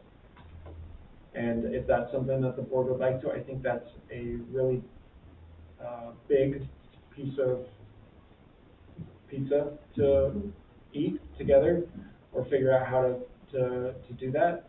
Well, how did you arrive at the 80%? So we're around, what are we right now? We're 50% right now, and the feedback that I've heard from the board is that there should be an increased burden on the non-residents to pay higher fees to participate in programs. Well, I thought I heard it different. I heard that the non-residents need to pay their fair share, whatever that is. And now I'm learning that their fair share is 80% more than the district. And I want to know how it's 80% and not 60% or 300%. 300%. Well, I mean, how did we arrive at 80%? We arrived at 80% because it's a modest increase up from the resident rate that or the non-resident rate that they're paying now. And it's factoring in the increases in expenses that we incurred. Kind of trying to strike a fair balance between a modest increase for residents and a higher increase for non-residents. So right now, what's the percentage non-residents are? Yeah, it's right around 50%, a little bit less. I mean, You can see on that chart. Yeah. I mean, I would propose that, as I'm thinking about this, and I will go and do my own thinking and homework about this, but when I think about it, what is our tax rate again at 0.9? 0.920. So the average value of a house in our area is $490,000. I just pulled that up on Zillow for our area. So that means the average tax that we're collecting from a homeowner, and which I would assume would fall to a renter too, is about $450 a year. Divided by 12 is about $38 a month that we're collecting. And so I would propose that you'd sort of think about what is the average usership during a month, and whatever we're charging an out-of-district person, the in-district already got $8 off of that. Well, I pay $23 a month for my yearly membership.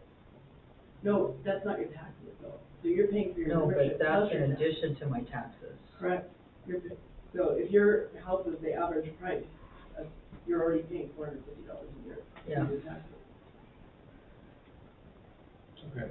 But I accept that because I think it's a good deal. But how much would you say, knowing that So let's if say I you're already was- paying $450? So the guy across the street who doesn't live here, if he was doing what I'm doing, he'd have to pay, according to this, $481.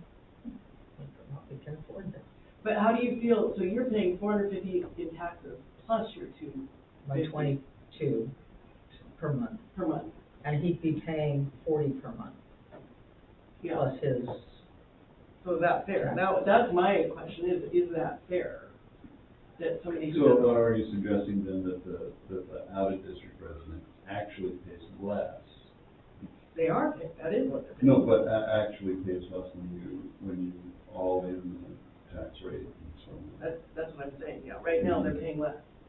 If Isn't that like, I mean, I guess, I thought that was all kind of understood, that seemed to be like the baseline that we were all working off of, is that not common? Well, I don't, it sounds like I thought so too, but, yeah, it sounds like we're coming Like, that's why we're having this this conversation, urban yeah. solutions conversation, right? 'Cause You know, Right. the question is, if you pay taxes for this district, what are you paying for? What are you getting for that? well, for me, I'm getting, When it comes to the pool, you gotta remember, the overall expense of the pool far exceeds what people are paying into the Exactly. district for. Just the pool alone, we've got what is it, all these facilities that we're responsible for somewhere. 47 years old? I mean, part of what you get, so in addition to the individual benefit that I get, like let's say I'm a swimmer. And so if you gave me a choice, hey, you can pay your $450 in taxes plus the $250 for the annual pass. Swim pass. So now I'm $700 in, right? Or I could pay the drop-in cost as an out-of-district person, and skip paying my tax, skip tax. Like if I had that choice, like I want it to be where in-district looks like a valuable proposition. Yeah, I agree. But at And the so- same time, we rely on that revenue from out-of-district residents to That's fund our operation. Right. So if. We don't want it to turn them away. If we lose demand by Right. raising our prices, then. That's problematic That's too. problematic. So I think it's a matter of figuring out how it all maps out. Were you involved with all the people I think what talking we to need to John do is and just be able whoever to about, explain. Yeah. with the interviews? I mean, there has to be the math Well, behind it. I mean, you got to be there for their, Yeah. But I coordinated the list with John. because, I mean, the thing I think of is, to me, I would never walk into the pool saying, hey, I pay tax, I mean, no disrespect, I pay taxes, so I don't have to pay any money to go No, People I do don't- that. with what? People do that. Really? Yeah. Well, But the isn't- other thing, besides the shocking individual to me. benefit, like that if I'm a swimmer, that I can go swim, the other benefit is that having a robust park and recreation district in my community makes my community healthier. Makes your It raises neighbors the- healthier, even Makes if my they neighbors don't healthier. show up. Well, It makes I- my real estate value higher, right, that we're living in a Boy, place that didn't we values just quality hear of- that in Yeah, right. the So fact sheet? It's all of that stuff too, so, Yeah. but I think considering outside of just applying it to the swim stuff, like we're growing the other stuff. And I think this rate differentiation, whatever we come to it, that should be considered there too. That's Yeah. just my opinion, like. No, I agree. I just think it's, applying an 80% differentiation rate Premium. for some of those programs is going to make them, Unaffordable. Yeah, I think we need to consider, So- although we do offer people to just buy into the we do, district, and, about 95% of our youth programs, families that we serve, they just buy into the district because it saves them money. Why don't we just annex them? We can annex individual property, right? I don't know if we can, and I don't know if, I guess that'd be something I'd like to learn more about. I didn't know that. Yeah. We can I annex think like they- one house well, in Dearborn? Well, I think they have to be, well, the request has to come from them. And That's I think it has to be a contingent, adjacent, property, probably. Yeah, I don't know for Yeah. sure, but. that'd be interesting. I mean, like, if I was a Gerhart resident and I didn't want to pay the high fees, and I wanted to opt in, I'm not in the district, so I can't opt in. Yeah, you can pay it. That's You'd who be opt-in annexed, is for. you'd be annexed. You basically buy a membership in the district and you become a resident for that year. Okay. Well, that's very nice. It can be a great, Yeah. cost saving for someone that's heavily involved or uses youth programs especially. So I don't feel ready to vote myself, I just. That wasn't, like, that's not my hope. I think Okay. That's what I was gonna ask. apologize that you didn't have the numbers, but, I still think, that we're in a better place in trying to line up the timing of Yeah. this with, our next publication program guide and kind of a natural Yeah. cycle for us, in September on, I think the 3rd is the Tuesday after Labor Day. Also, the last thing, I didn't mention this, but I think it's really important, and this, again, germinated from the board discussion, but we'd like to reframe our whole conversation and dialogue about this so that there is just one price, and then we, identify if the person is a resident, and then we apply the discount after the fact. So the price listed would be the non-resident fee that you see, so $12.50 for a general admission for an individual for a day. And then we say, are you a district resident? Can you verify that using these processes? And then we say, actually, your fee is $7. You saved $5.50 because you're. So I think that was a really good idea, and that will take some transitioning for us, but I think it could be a really powerful thing to demonstrate the power, the impact of the tax resident. Good Look idea. at me. Love it. Yeah. Sue, your fee is $375. Oh, you're a resident? Oh, we're gonna save you, just, what is it, Target and all of them, guys, that you just saved $25. Oh, Sue, you just saved $125, and your fee is $250. And I think there's the other piece that has to get, like, what is, because I know that you have there's some questions, like, what do you do with people that have multiple houses? Yeah. If they're down here visiting, does that, Yeah. and renting out, like, what, like, It needs to be Policies around that. our process Yeah. is, and, there's some good customer service that we're trying to provide by not necessarily making it difficult, a barrier for people to enter, but also, like, we kind of want to make sure that you are. well, once you're registered, can that be in the computer? Yes, So it that, can. now Yeah. that they know that Kyle's a resident. Absolutely. Yeah. And you can certainly board. Great. Okay. Okay, so we'll revisit this in July. I think for the board, if, I'd like to leave the July meeting with something pretty concrete, so if you have feedback before then, that's great, but that will help us draft the document, the memo, the language in the way that, we can move forward. The remaining part of July and August can be ready to implement in early September. Well, this impacts two of the strategic objectives that we just looked at. Yeah. Yeah. So I'm glad as that you proceed, there's some remember alignment that there. this is part of the, Yeah. Do you know if it's available as a spreadsheet? I do, Can you yeah. share that? I can share it, yeah. Okay. Okay, next item up, old business is projects. Do you have some updates for us? Yeah, I do. These will be fairly brief, but want to update, there's some good work being done on the fire alarm. Installation is in progress. It's been going on for about 3 weeks in the Sunset Recreation Center. Last week, we were what we call dark for youth programs because of the kind of a little gap week in between end of school year and summer camp starting. So they were able to get in those classrooms, but there's been some really good progress, a lot of fire alarm testing, accidental and intentional.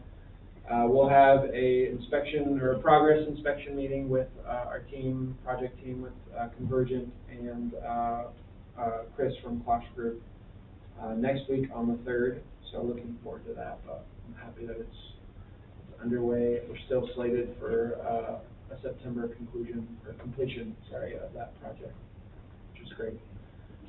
So, just to follow up on Yeah. that, so the completion of the fire alarm project will be in September. When will we get our, COO? Yeah, so we have, For the whole building? yeah, so there's another big chunk of things that we anticipate needing to complete to get the COO for the whole building. They have to do with fire, firewalls, some doors, some egress issues. And we have a rough quote for what it would cost to complete that, and we need to locate and identify funding to complete those things. That'll be a project that we're gonna work on this fiscal year, maybe into next fiscal year. So you think it'll be the next fiscal year? I don't necessarily, I just think we didn't allocate funds in the budget because the budget was pretty tight. At the time of production now, we're working our tails off to find some external sources of funding. But I think that was one of the, trimmings that occurred as a result of the Visitors Bureau transaction being a little bit less than maybe what we thought. Because the amounts were they would have been perfectly aligned if we had gotten that full appraisal value. We would have had this chunk that we could have used for. What do we think, so what is that amount approximately? 300. It was in between 300 and 400, yeah, at the time of, when we had And the that would estimates be to provided, complete the rough- which project is that? to complete? Yes, so it is,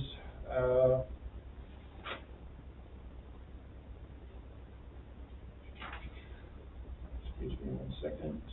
While you're looking at that, I mean, but I think it is so important to bring that project to completion and fully open that building, because then we can go out to the community and say, look what we did. Right. You know, we know you had heartburn about this, we know you struggled with this, but look what it looks like now. Yeah. To have a grand opening and an open house and tours and.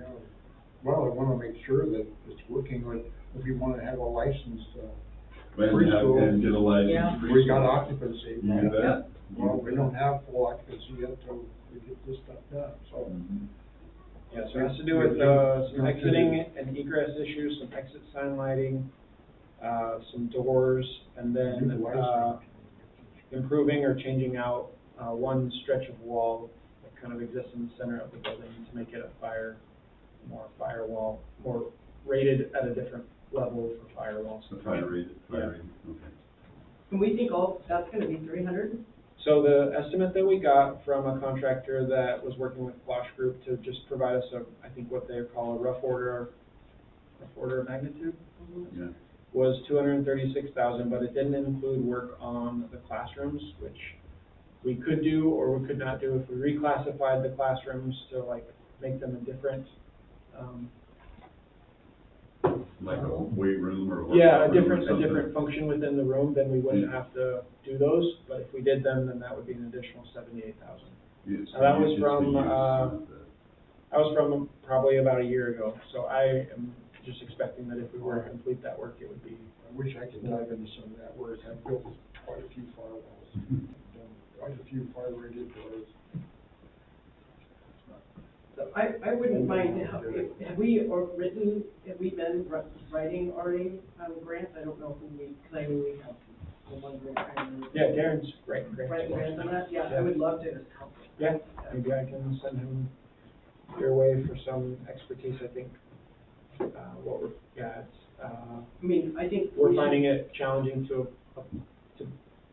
apply or find those, kind of capital improvement grants. We have one really good opportunity out there with one that I think looks promising, but, yeah, some Yeah, challenges. we should meet with some foundations. Okay. Oh, and then have some, ask for some ways. Great, next update was on the master plan. Again, we've been working through this, there's 2 chapters that we were due. Spoke with Brandon over the last couple of days, and we were hoping to have those by time of meeting. I don't think we have them unless they're in my email now, but we did provide a healthy amount of feedback on the chapters that we had. appreciate Celeste and the other couple of folks that reviewed the chapters. And yeah, I mean, I would say that the project is taking a little bit longer than we anticipated, but.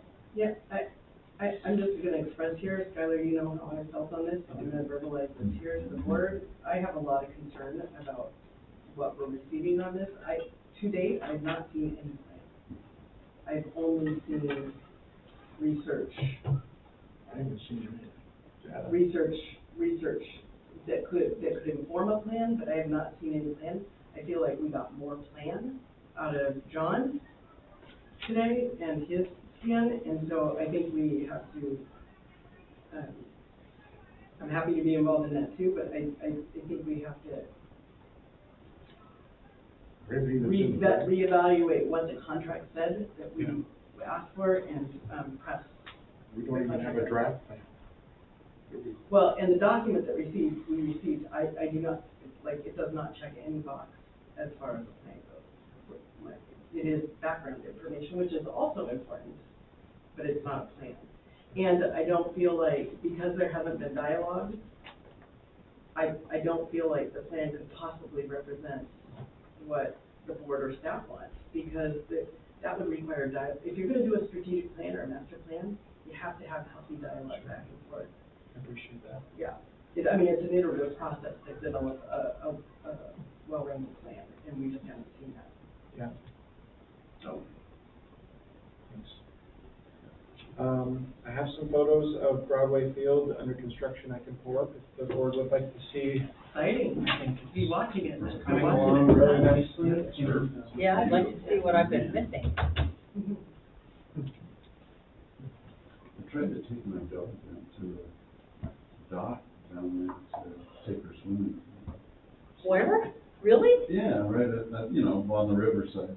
Didn't want to jump in? Oh, no, my problem was, she would not get out. And the only place for her to get out was muddy. Yeah. Okay, so, There's no like boat ramp that she could walk out on. there's obviously been a substantial amount of work over the last month because without high school sports occurring on the field, there's a lot more available. There's still some existing rentals that we're managing on the baseball field, but those are for those JBO programs and some other rentals. But you can see this is the exterior of Gym 2. The locker rooms are right through there, and there's Gym 1.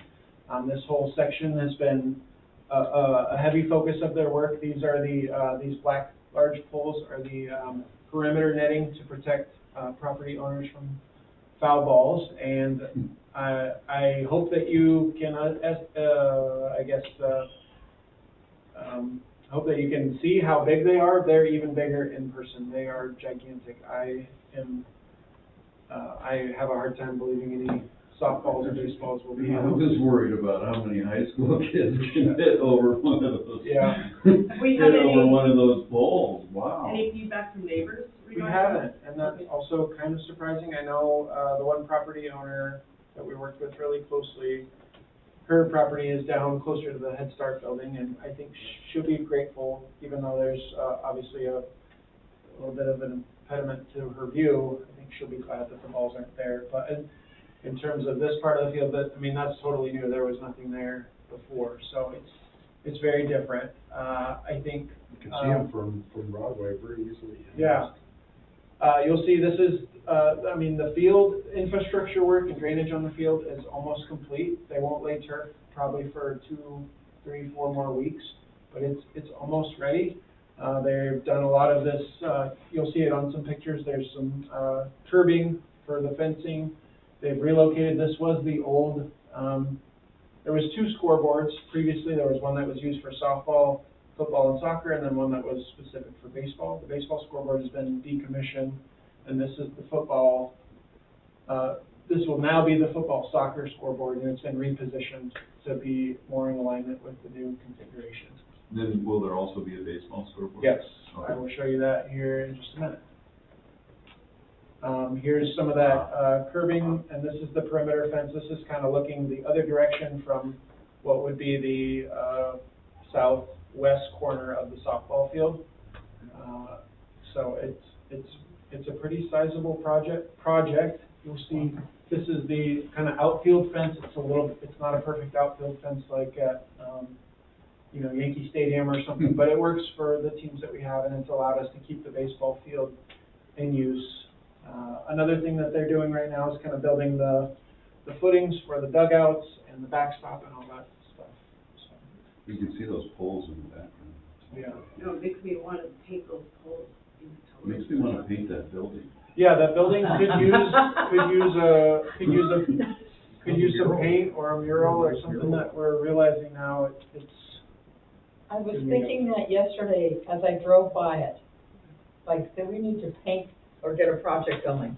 How about a Pacifica project? Here's the scoreboard, existing scoreboard. The footings. They're also doing some curb work, down, this is, obviously closer to the playground, but trying to repair, some curbing to make sure it's accessible for folks to get to any part of the field, and make sure that that's, done in a compliant way with current laws and regulations. Here's the framing for the, new scoreboards, Kyle, so there'll be two. This one facing that way will be the softball scoreboard, and this one facing that way will be the baseball scoreboard. But look at those poles in the background, look how tall. They are gigantic. They're twice as tall as the houses. Will the netting will be there all the time or just during the season? So the city council reversed the decision by the planning commission and that reversal allows us in the school district to take the netting down during, basically during the winter months.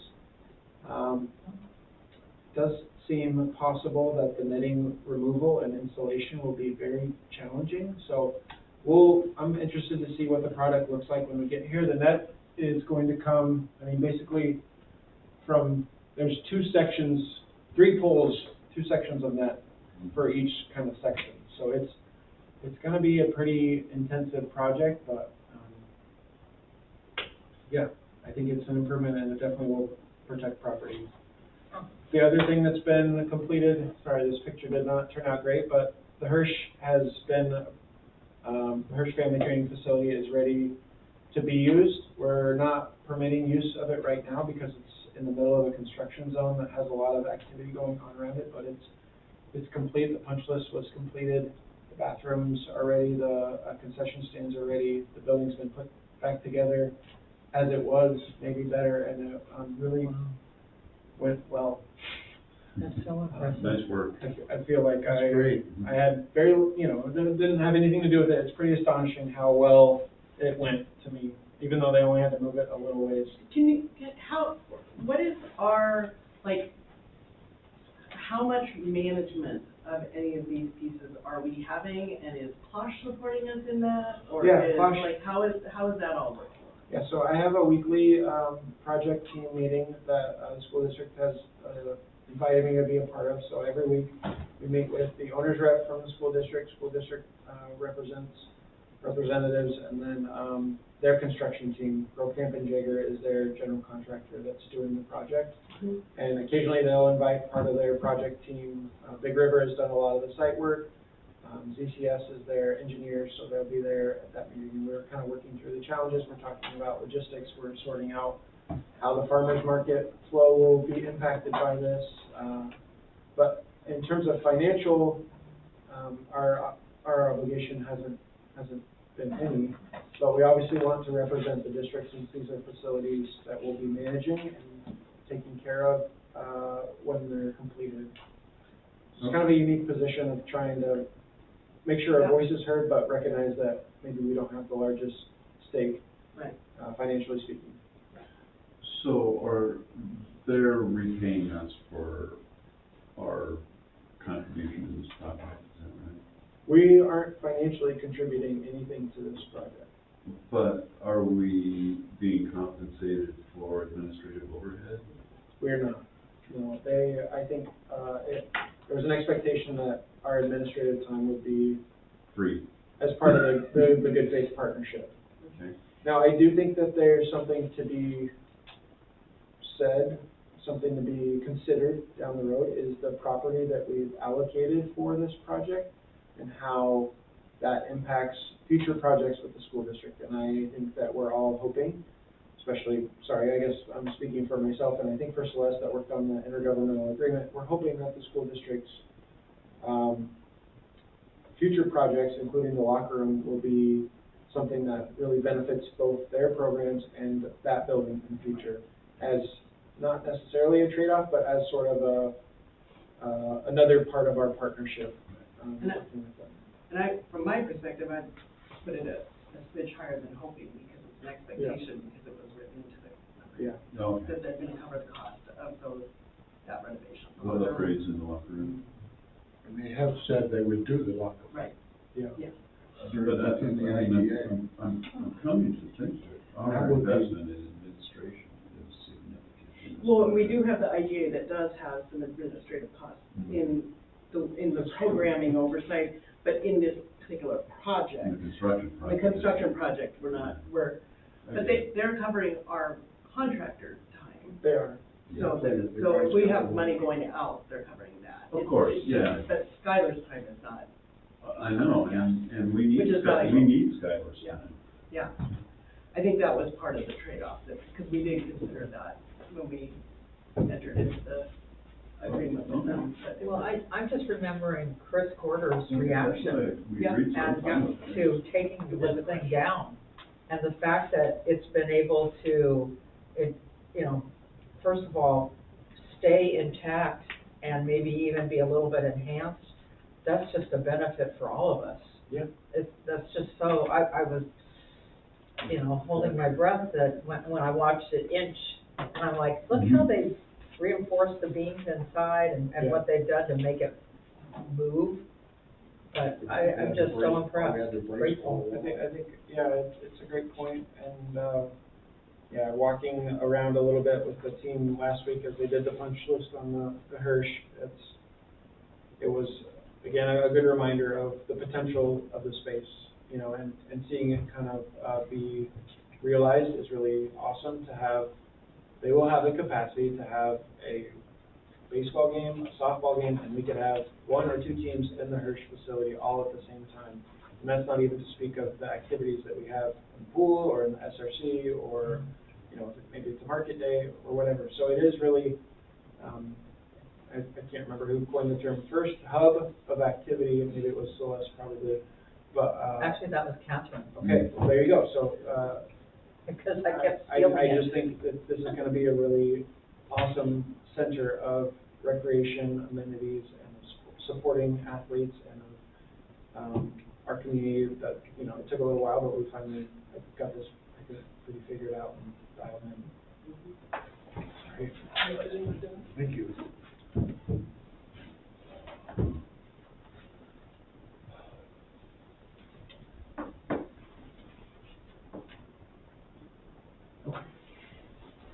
How's everybody doing? You guys ready for this? Noticing that we're 20 till 9, I think we can keep. We'll continue, yeah. Community garden update will be brief. Relocation is still, one of the items that our maintenance team has worked quite, heavily on. There's around 30 plots that are available. We've rented a little more than half of them right now, but the master gardeners are using a handful of them as kind of part of that agreement of getting them up and running. Our maintenance team is working on completing the ADA accessible gardens. They probably won't be available for this growing season, but they'll be available for future seasons. Doing some concrete and some curbing work over there as well. And happy to share that they've only used a pretty small portion of the funds that were set aside from the school district for this. So those funds are living in our foundation, but we still have a good chunk of those funds for expanding the garden and maybe some other things that are related. I drove by there today, it's a really nice piece of work. I mean, it really looks nice. Yeah, if you see any of our team out there working, if you want to just pass their appreciation on, they're there. They're having fun digging post holes through. Yeah, A lot of expected rock. trying to get that fence built. Yeah, I hope the fence holds up without any cement. The wind will do some interesting things to that fencing. Yeah. Yeah, I was wondering, if I can ask a question. Yeah. The design, I heard a rumor that they were gonna, make that storage building, the little train car, they were gonna make that disabled accessible somehow. Oh, I hadn't heard that. We were told.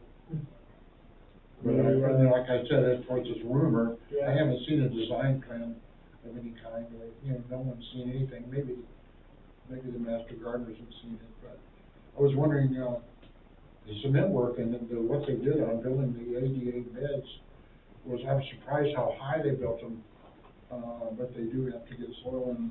But the cement work is, very stable, a very good surface for that. Okay. I was wondering how they're gonna make the gardens ADA accessible with, the only way a wheelchair can get up there is to go to the end of the block and come up the sidewalk. So what's the city gonna do, or what is the interface to getting that street completed? Yeah, that's a great question. Properly. I don't have the answer, but let me check with our maintenance team and maybe I'm with curious, the 'cause I, city. of course, see the work almost every day, but, it's fun to see the gardens come back to life. I can see the food forest people, it looks like they're planting carrots, onions, and potatoes. So that was, interestingly, when the gardens first started, that was the first thing Jay Barber and Jan did. They went out and planted potatoes. And everywhere, so the potatoes are always there forever. Yeah. But I've discovered it was less expensive to buy tomatoes and potatoes than it was to grow them. They were fairly inexpensive. It's funny. But anyway, it's looking good in my book. Good. We have to all do pictures. Yeah, this other update is just keeping it on everyone's radar. The project will not start, probably till after the July board meeting, but we're kind of locked into their timing and, have signed an agreement, and we'll move forward with the FCS group on SDCs. We'll work closely with the SEPRD. I know, I loved it today, I saw somebody, somebody who's a PFT and something else, and so I said, okay, let me see, my credentials are MSN, CNL, yeah, RN. critical, yeah. Let's go play games with Every numbers. nurse's that you- letterhead has 15, different. Yeah, and in fact, I think that was this guy here. This guy has somebody, he's the guy that had all these initials. Okay, I'm gonna keep us moving. Yeah. I'm at the 9. I got it too, How I'm gonna about, looks like new business, we've already taken care of the banking service, so I think traffic intent study is our next thing. Yeah, so, I didn't have the opportunity to prepare a memo. I think we've discussed this a little bit, but I want to provide a little bit of context, answer questions, and what I'm hoping to leave with, what, optimally I would like to have is the authority to move forward with, selecting a contractor to provide a traffic impact study. This is a requirement by ODOT. From, what I understand is, since this property, the SRC has highway frontage, ODOT has a right to offer perspectives and opinions on how traffic will be managed coming into the site and out of the site. And so they've asked the city to ensure that as a kind of a condition of our occupancy, that we complete a traffic impact study. They're the main driver of the scope of the study, and so they'll be reviewing the scope of the study with the contractor that we select. There is one proposal in here from a firm that SEA has encouraged us to consider working with and is familiar with our area and this type of study. They also are encouraging us, or have asked us, to complete this study during the peak seasonal months for the city. Recognizing that it's not necessarily the peak seasonal time for the SRC, but it is when the city is busiest, and that's when they want the data from this study. What will the data be used for? I mean, what is what are they trying, are they suggesting that the use of the SRC is gonna increase traffic at that intersection?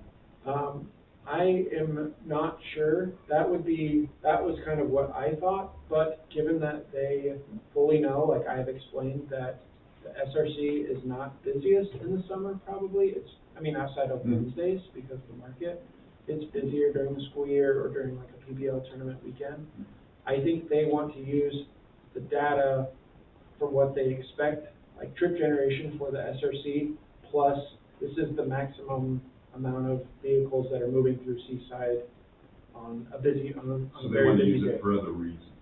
Not necessarily for other reasons, but kind of like, yeah, I mean, having Who's wearing it again? ODOT. Okay. And Go ahead. do they have so is our occupancy getting held up by that?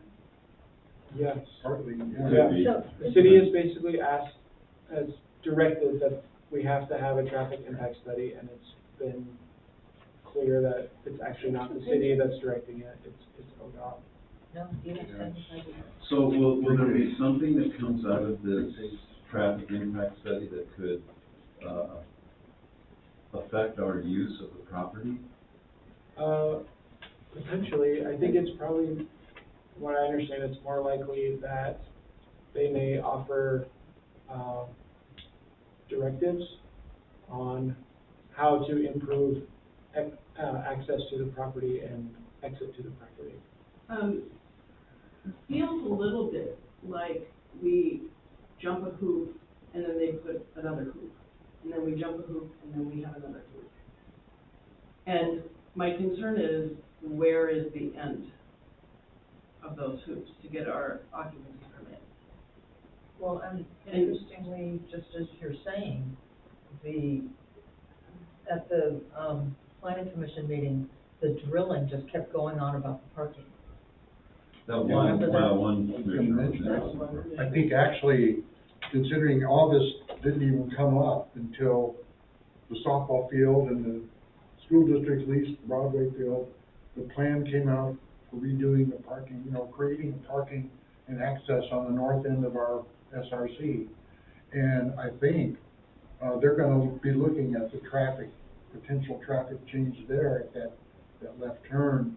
But, yeah, I mean, with the farmer's market and different things, it could conceivably, arguably, maybe have an impact on us, but I wouldn't want the school district to be the cause of it, because we've done everything to cooperate to enable them to have the softball field, and if we get shafted in the midst of that, I'm gonna be very unhappy.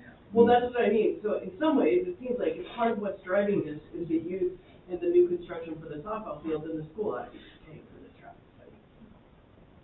But Because that's increased traffic. it is tied into our use, conditional use has been Well, that's, approved. but I'm wondering, who's driving that? Like, In the letter, I think I mean, to me, it's pretty clear in the first paragraph. We've been informed that the conditional use application for the change of occupancy will require a traffic impact analysis. It's being required due to an ODOT overlay on the property. Here's a summary of the proposed analysis to be completed. So, Skylar, I'm good with all that. Did we go out to bid for this? We haven't. We've only received the one bid. It's under, we can go out, we need to probably go out informally at least, and Brandon is working on selecting a couple of other firms that would at least give us a bid. And then my second question is it possible, or can we craft this traffic impact study to inform us in our decision-making about the crosswalk that we have? Correct. In front of the pool? Well, in front of the, Maybe Broadway. Broadway. Yeah, I don't know, Our just because, crosswalk? at least the locations that were selected, for evaluation are Highway 101 and Broadway and Lincoln, and then all the site driveways. So I think. So are they gonna continue that traffic study to the east on Broadway at all? Because that would be useful, I think, for us, because I'm really concerned about that crosswalk. Sure. I mean, I've approached it a couple times, and there's a truck parked. Yep. You can't see can't the see. people crossing in front of the cars to get into the crosswalk. Yeah. So if we could, if they're just throwing a couple, Traffic counters. rubber traffic counters across the street, can we have them carry that up a little ways up Broadway? I would say, oh, sorry. Do you wanna go? No, go ahead. I would just say, I should have mentioned this earlier, but this, so we got a set amount of funding from the Visitors Bureau, and then we were able to, the city was provided a set amount of funds for this traffic impact analysis and for that crosswalk improvement project. So, That was part of the negotiation. Part of the for- Visitors Bureau transaction. Now, Okay, they've made it clear that we don't have to use those funds for those things if we choose not to. But I want to just make sure the board is But was it aware. this amount? It was 25,000 for the traffic impact analysis, and then a set amount, I think. Apparently DKS knew that before they offered their bid. No, their bid is from January, Oh, okay. so it's a few months old. Do you have more than one page? Yeah, I'm realizing I don't think you guys have the back of these. Thank you. It's in Where's the the rest? electronic packet. I'm sorry. I think what I'm finding a little bit interesting, and I'm sorry I didn't notice it previously, is that this is SEA writing to the city Mm-hmm. that we have been informed. So the city not requiring, Okay, I'm seeing it. What do you mean? well, the city is who approves our conditional, that approves our occupancy. Yeah. So why are we informing the city that we need to do a traffic impact study? Because we've been informed, I guess is what I'm reading. We weren't By informed the at city, the, during the, at the Central And- Planning Commission. And I guess the way I'm reading it is that the city has been made to know, by ODOT that, I guess I'm trying to get to is where Where is that this communication? coming from? And are we dealing with a specific counselor, for instance, that is adding hoops for us to jump over, which would cause great concern and would require a different response? That's what I'm trying to get to. yeah, are there counselors? Yeah, Okay. that's my concern. I don't need to finish this. I know where, but that would be my concern, is whether or not, huh? A legitimate concern. And so so I would like to, I'm not objecting to moving ahead and doing what we need to do, but I don't like the idea of piecemeal, keep approving hoops that we're jumping through, Yeah. if we're gonna just have another one put in front of us after we do this one. sure. Would it, I have the same concerns, and I raised them to Brandon. And, you know, he, I think, tried to alleviate some of my concerns, but Brandon, is not the stamp of approval that we'll need. So I think maybe, I wonder if there's a way for us to ask the Community Development Office, City of Seaside, to agree in writing that this plan will suffice. If we move forward with this traffic impact analysis, it will be sufficient, and it will be not, we won't have to do it again or change it or Well- Good idea, yeah. just have Yeah, something Because concrete. this wasn't on the list of things originally, right, that we had to do in order to get It our was occupancy? sort of always kind of hanging as a possible thing that we might have to do, but yeah, it's. So I'd like to just know who's requiring it, that's the piece. Can we have a right to, if we're gonna ask these questions, can we ask about what the possible outcomes would be? Okay. I hate to do a Regarding traffic study occupancy. and then have them come out and say, well, you know, you really can't use that building anymore. I mean, we've sold this property to the city, Yeah. and they don't have to do a traffic study. Well, and I know, but that's part of the mechanism why they. They're using our property to access. We the- negotiated that, we negotiated for them to take. But I think that the other piece is that we know that there are plans by ODOT to do something there Correct. eventually, and Correct. we don't know what the city's engagement in those plans to do something, and are we simply paying for a traffic study that they need to do? Yeah. You're I don't right. know. Or the ODOT. I heard, some interesting things. I heard that they had problems with that intersection, you know, the lighting blew down. And ODOT does not have the money to redo that intersection now, so they're gonna be looking at things. I suspect that within 2 or 3 years, when they come back to do that intersection, they're gonna do more than just the lights.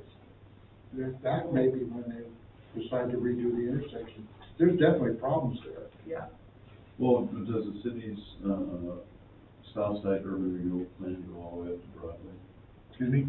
Well, the city has an urban renewal plan, and so they can, invest in infrastructure, but I don't know where it ends. Does it go all the way to Broadway? I mean, it goes all the way to Avenue to the south, but I don't know how far to the north it goes, because that would allow the city to pay for it, but not Still gotta approve it. But I think that part of it, I think there just needs to be an inquiry, like who's requesting and. I've seen. So Skylar, do you need a vote on this, or is this just informational? Well, I think if I was gonna move forward, I would need a vote, or at least the board authorizing me to move forward, not necessarily signing the contract, but. I'm comfortable moving forward. But it does sound I would like like to get a couple other quotes, just to Does make. sound like there's some questions, I don't know if those questions can be answered concurrently, what I'm leery of is the timing, and if it is you have to do this, and it has to be done in between July, or like Yeah. June through Needs to be September. done now. Yeah, then it's like. Yeah, I agree, so You need to wait. I'm okay with Yeah. a conditional, like, I don't think I can make a motion running the meeting, but I think we can make a motion to approve you moving forward with instruction to do some inquiry. Okay. I mean, I think something like that. That sounds great. And if this company is a bona fide vendor, and acknowledged by the state as being, affordable, or doable. DKS, yeah, they're a good firm. Skylar They're a Well, good that's firm. nice to know. can get some other numbers from Brandon. Well, I wish I had page 2. I'm sorry, But I think it needs to move, just. I mean, not am I much. missing something? Yeah, it's in the digital file, but it's, Well, hey, I move to, do we have a motion? no, if you'd like. I move to authorize, Skylar to move forward with this project and, conduct whatever of the inquiries he thinks are necessary for, us to complete the project. Do we have a second? I'll second. Thanks, Mike. Aye. Sue? Aye. Mike? All right. I'm an aye. Motion passes. And just as an aside, I really think that we need to use this to inform our decisions on the crosswalk, and I think that's what the city wants to do. Yeah, and I tend to agree with Kyle, like, if we can fit in the evaluation of this other crosswalk so that we can make it eight Even for if most we people. could extend it a Yeah. little bit Maybe farther. end up But with a then we have to- crosswalk over there, on the northwest corner. Okay. Just so that we have the Maybe end up data, with one. I think it Could would be they do the good, traffic study? as long as they're doing it. Possible. Okay. Okay. Executive Director report. Yeah, just, it's been shared, discussed, but I appreciate, the patience on completing the Visitors Bureau transaction, and the money has been posted, and it's official, we got the documents, and, yeah, it's Fantastic. 3 years in the making, but, happy that it's done. That was the only report for that. Other than that, we have some events either ongoing or upcoming. Sounds like a few of you went to the farmer's market, and it was a very, very busy day. I think the holiday, the good weather, and just the excitement of the market, but some new vendors, lots of great food and music, good gathering. So we're at mid-season or late season form in terms of numbers, on that first week, which is great. It usually kind of takes a couple weeks for it to sort of build some momentum.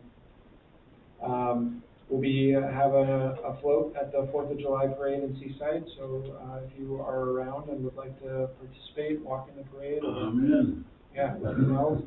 We're gonna Bring the green. we're gonna be highlighting pickleball as an activity. Our board meeting in July is on the 23rd. Typically, I'll just mention this, that's the meeting where every year we would set or confirm meeting dates for the upcoming kind of fiscal year, and also give the board the opportunity to discuss the officer positions of the board, and not that they need to make changes, but make changes if they so choose. So something for you all to be prepared for. Chalkett and Seaside is coming up at the end of July, and then I left on here the board practices assessment. I got kind of mixed feedback from the board on if that date would work, but my conversation with special districts is that it's really, if we can't have everybody be there for that 90-minute to 2-hour session, then we should probably try to reschedule it. So I think there was at least one director that was. Where is that gonna be? It would be on the same day as our board meeting, and what I would encourage the board to do is meet for a workshop at 5:15, or have their board meeting, but conclude their board meeting maybe at 6, and then do the best practices assessment, or board practices assessment after that, some combination of that. The facilitator is available from afternoon till evening. But again, if the end of August is typically a busy time, I think it was Catherine maybe that said that she had a potential conflict, and I don't know about everyone else. So Who's the facilitator? Wasn't there a birthday on the 27th? it could be, yeah, sorry, there was something. I mean, I don't remember, Kyle, but I can find out. Yeah. That's fine. It could be That's Bob just Kiefer. idle curiosity. What? Could be Bob Kiefer, maybe. He was, the executive director of Willamette Lane Park and Rec District for a long time. Yeah, he's I have a to good guy. say, August, end of August, Bob's really hard good. traveling. It's so. tough, yeah. So maybe there's an opportunity to reschedule it for in the fall sometime, if that's okay. That's kind of the vibe that I got. I just wanted to. I will not be at the September board meeting. Okay. So, Maybe we'd look at October, November. Could we float some, like even just a little poll to pick Can some, we and it do- doesn't have to be on a See, I board think meeting? it was- Can we do a board workshop at Yeah. any other time? I think all of us were, and you realize, right now, the third Tuesday of the month went away for CERT. Well, we don't know that for sure. yet. Well, I mean, Trying to it figure it appears, out. Okay, but there might be I'm some available for the flexibility. workshop. That was it for my Okay. report. Thank you all. thank you, Skylar. Okay, board comments. Kyle. Okay, first of all, I just want to commend, and it's not just Justin today, but it seems like every staff presentation we receive is just awesome. And Justin did a really, really good job today, and informative, and I wish you could bottle that type of enthusiasm and energy, and his accent. Also for John and Wendy, it is so impressive. I mean, we're used to things taking a long time to develop.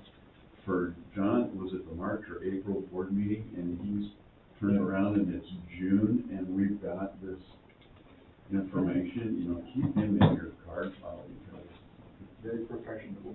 well, and fast, and the results we got are really, really good. So I'm really, really happy, Skylar, that we move forward with that.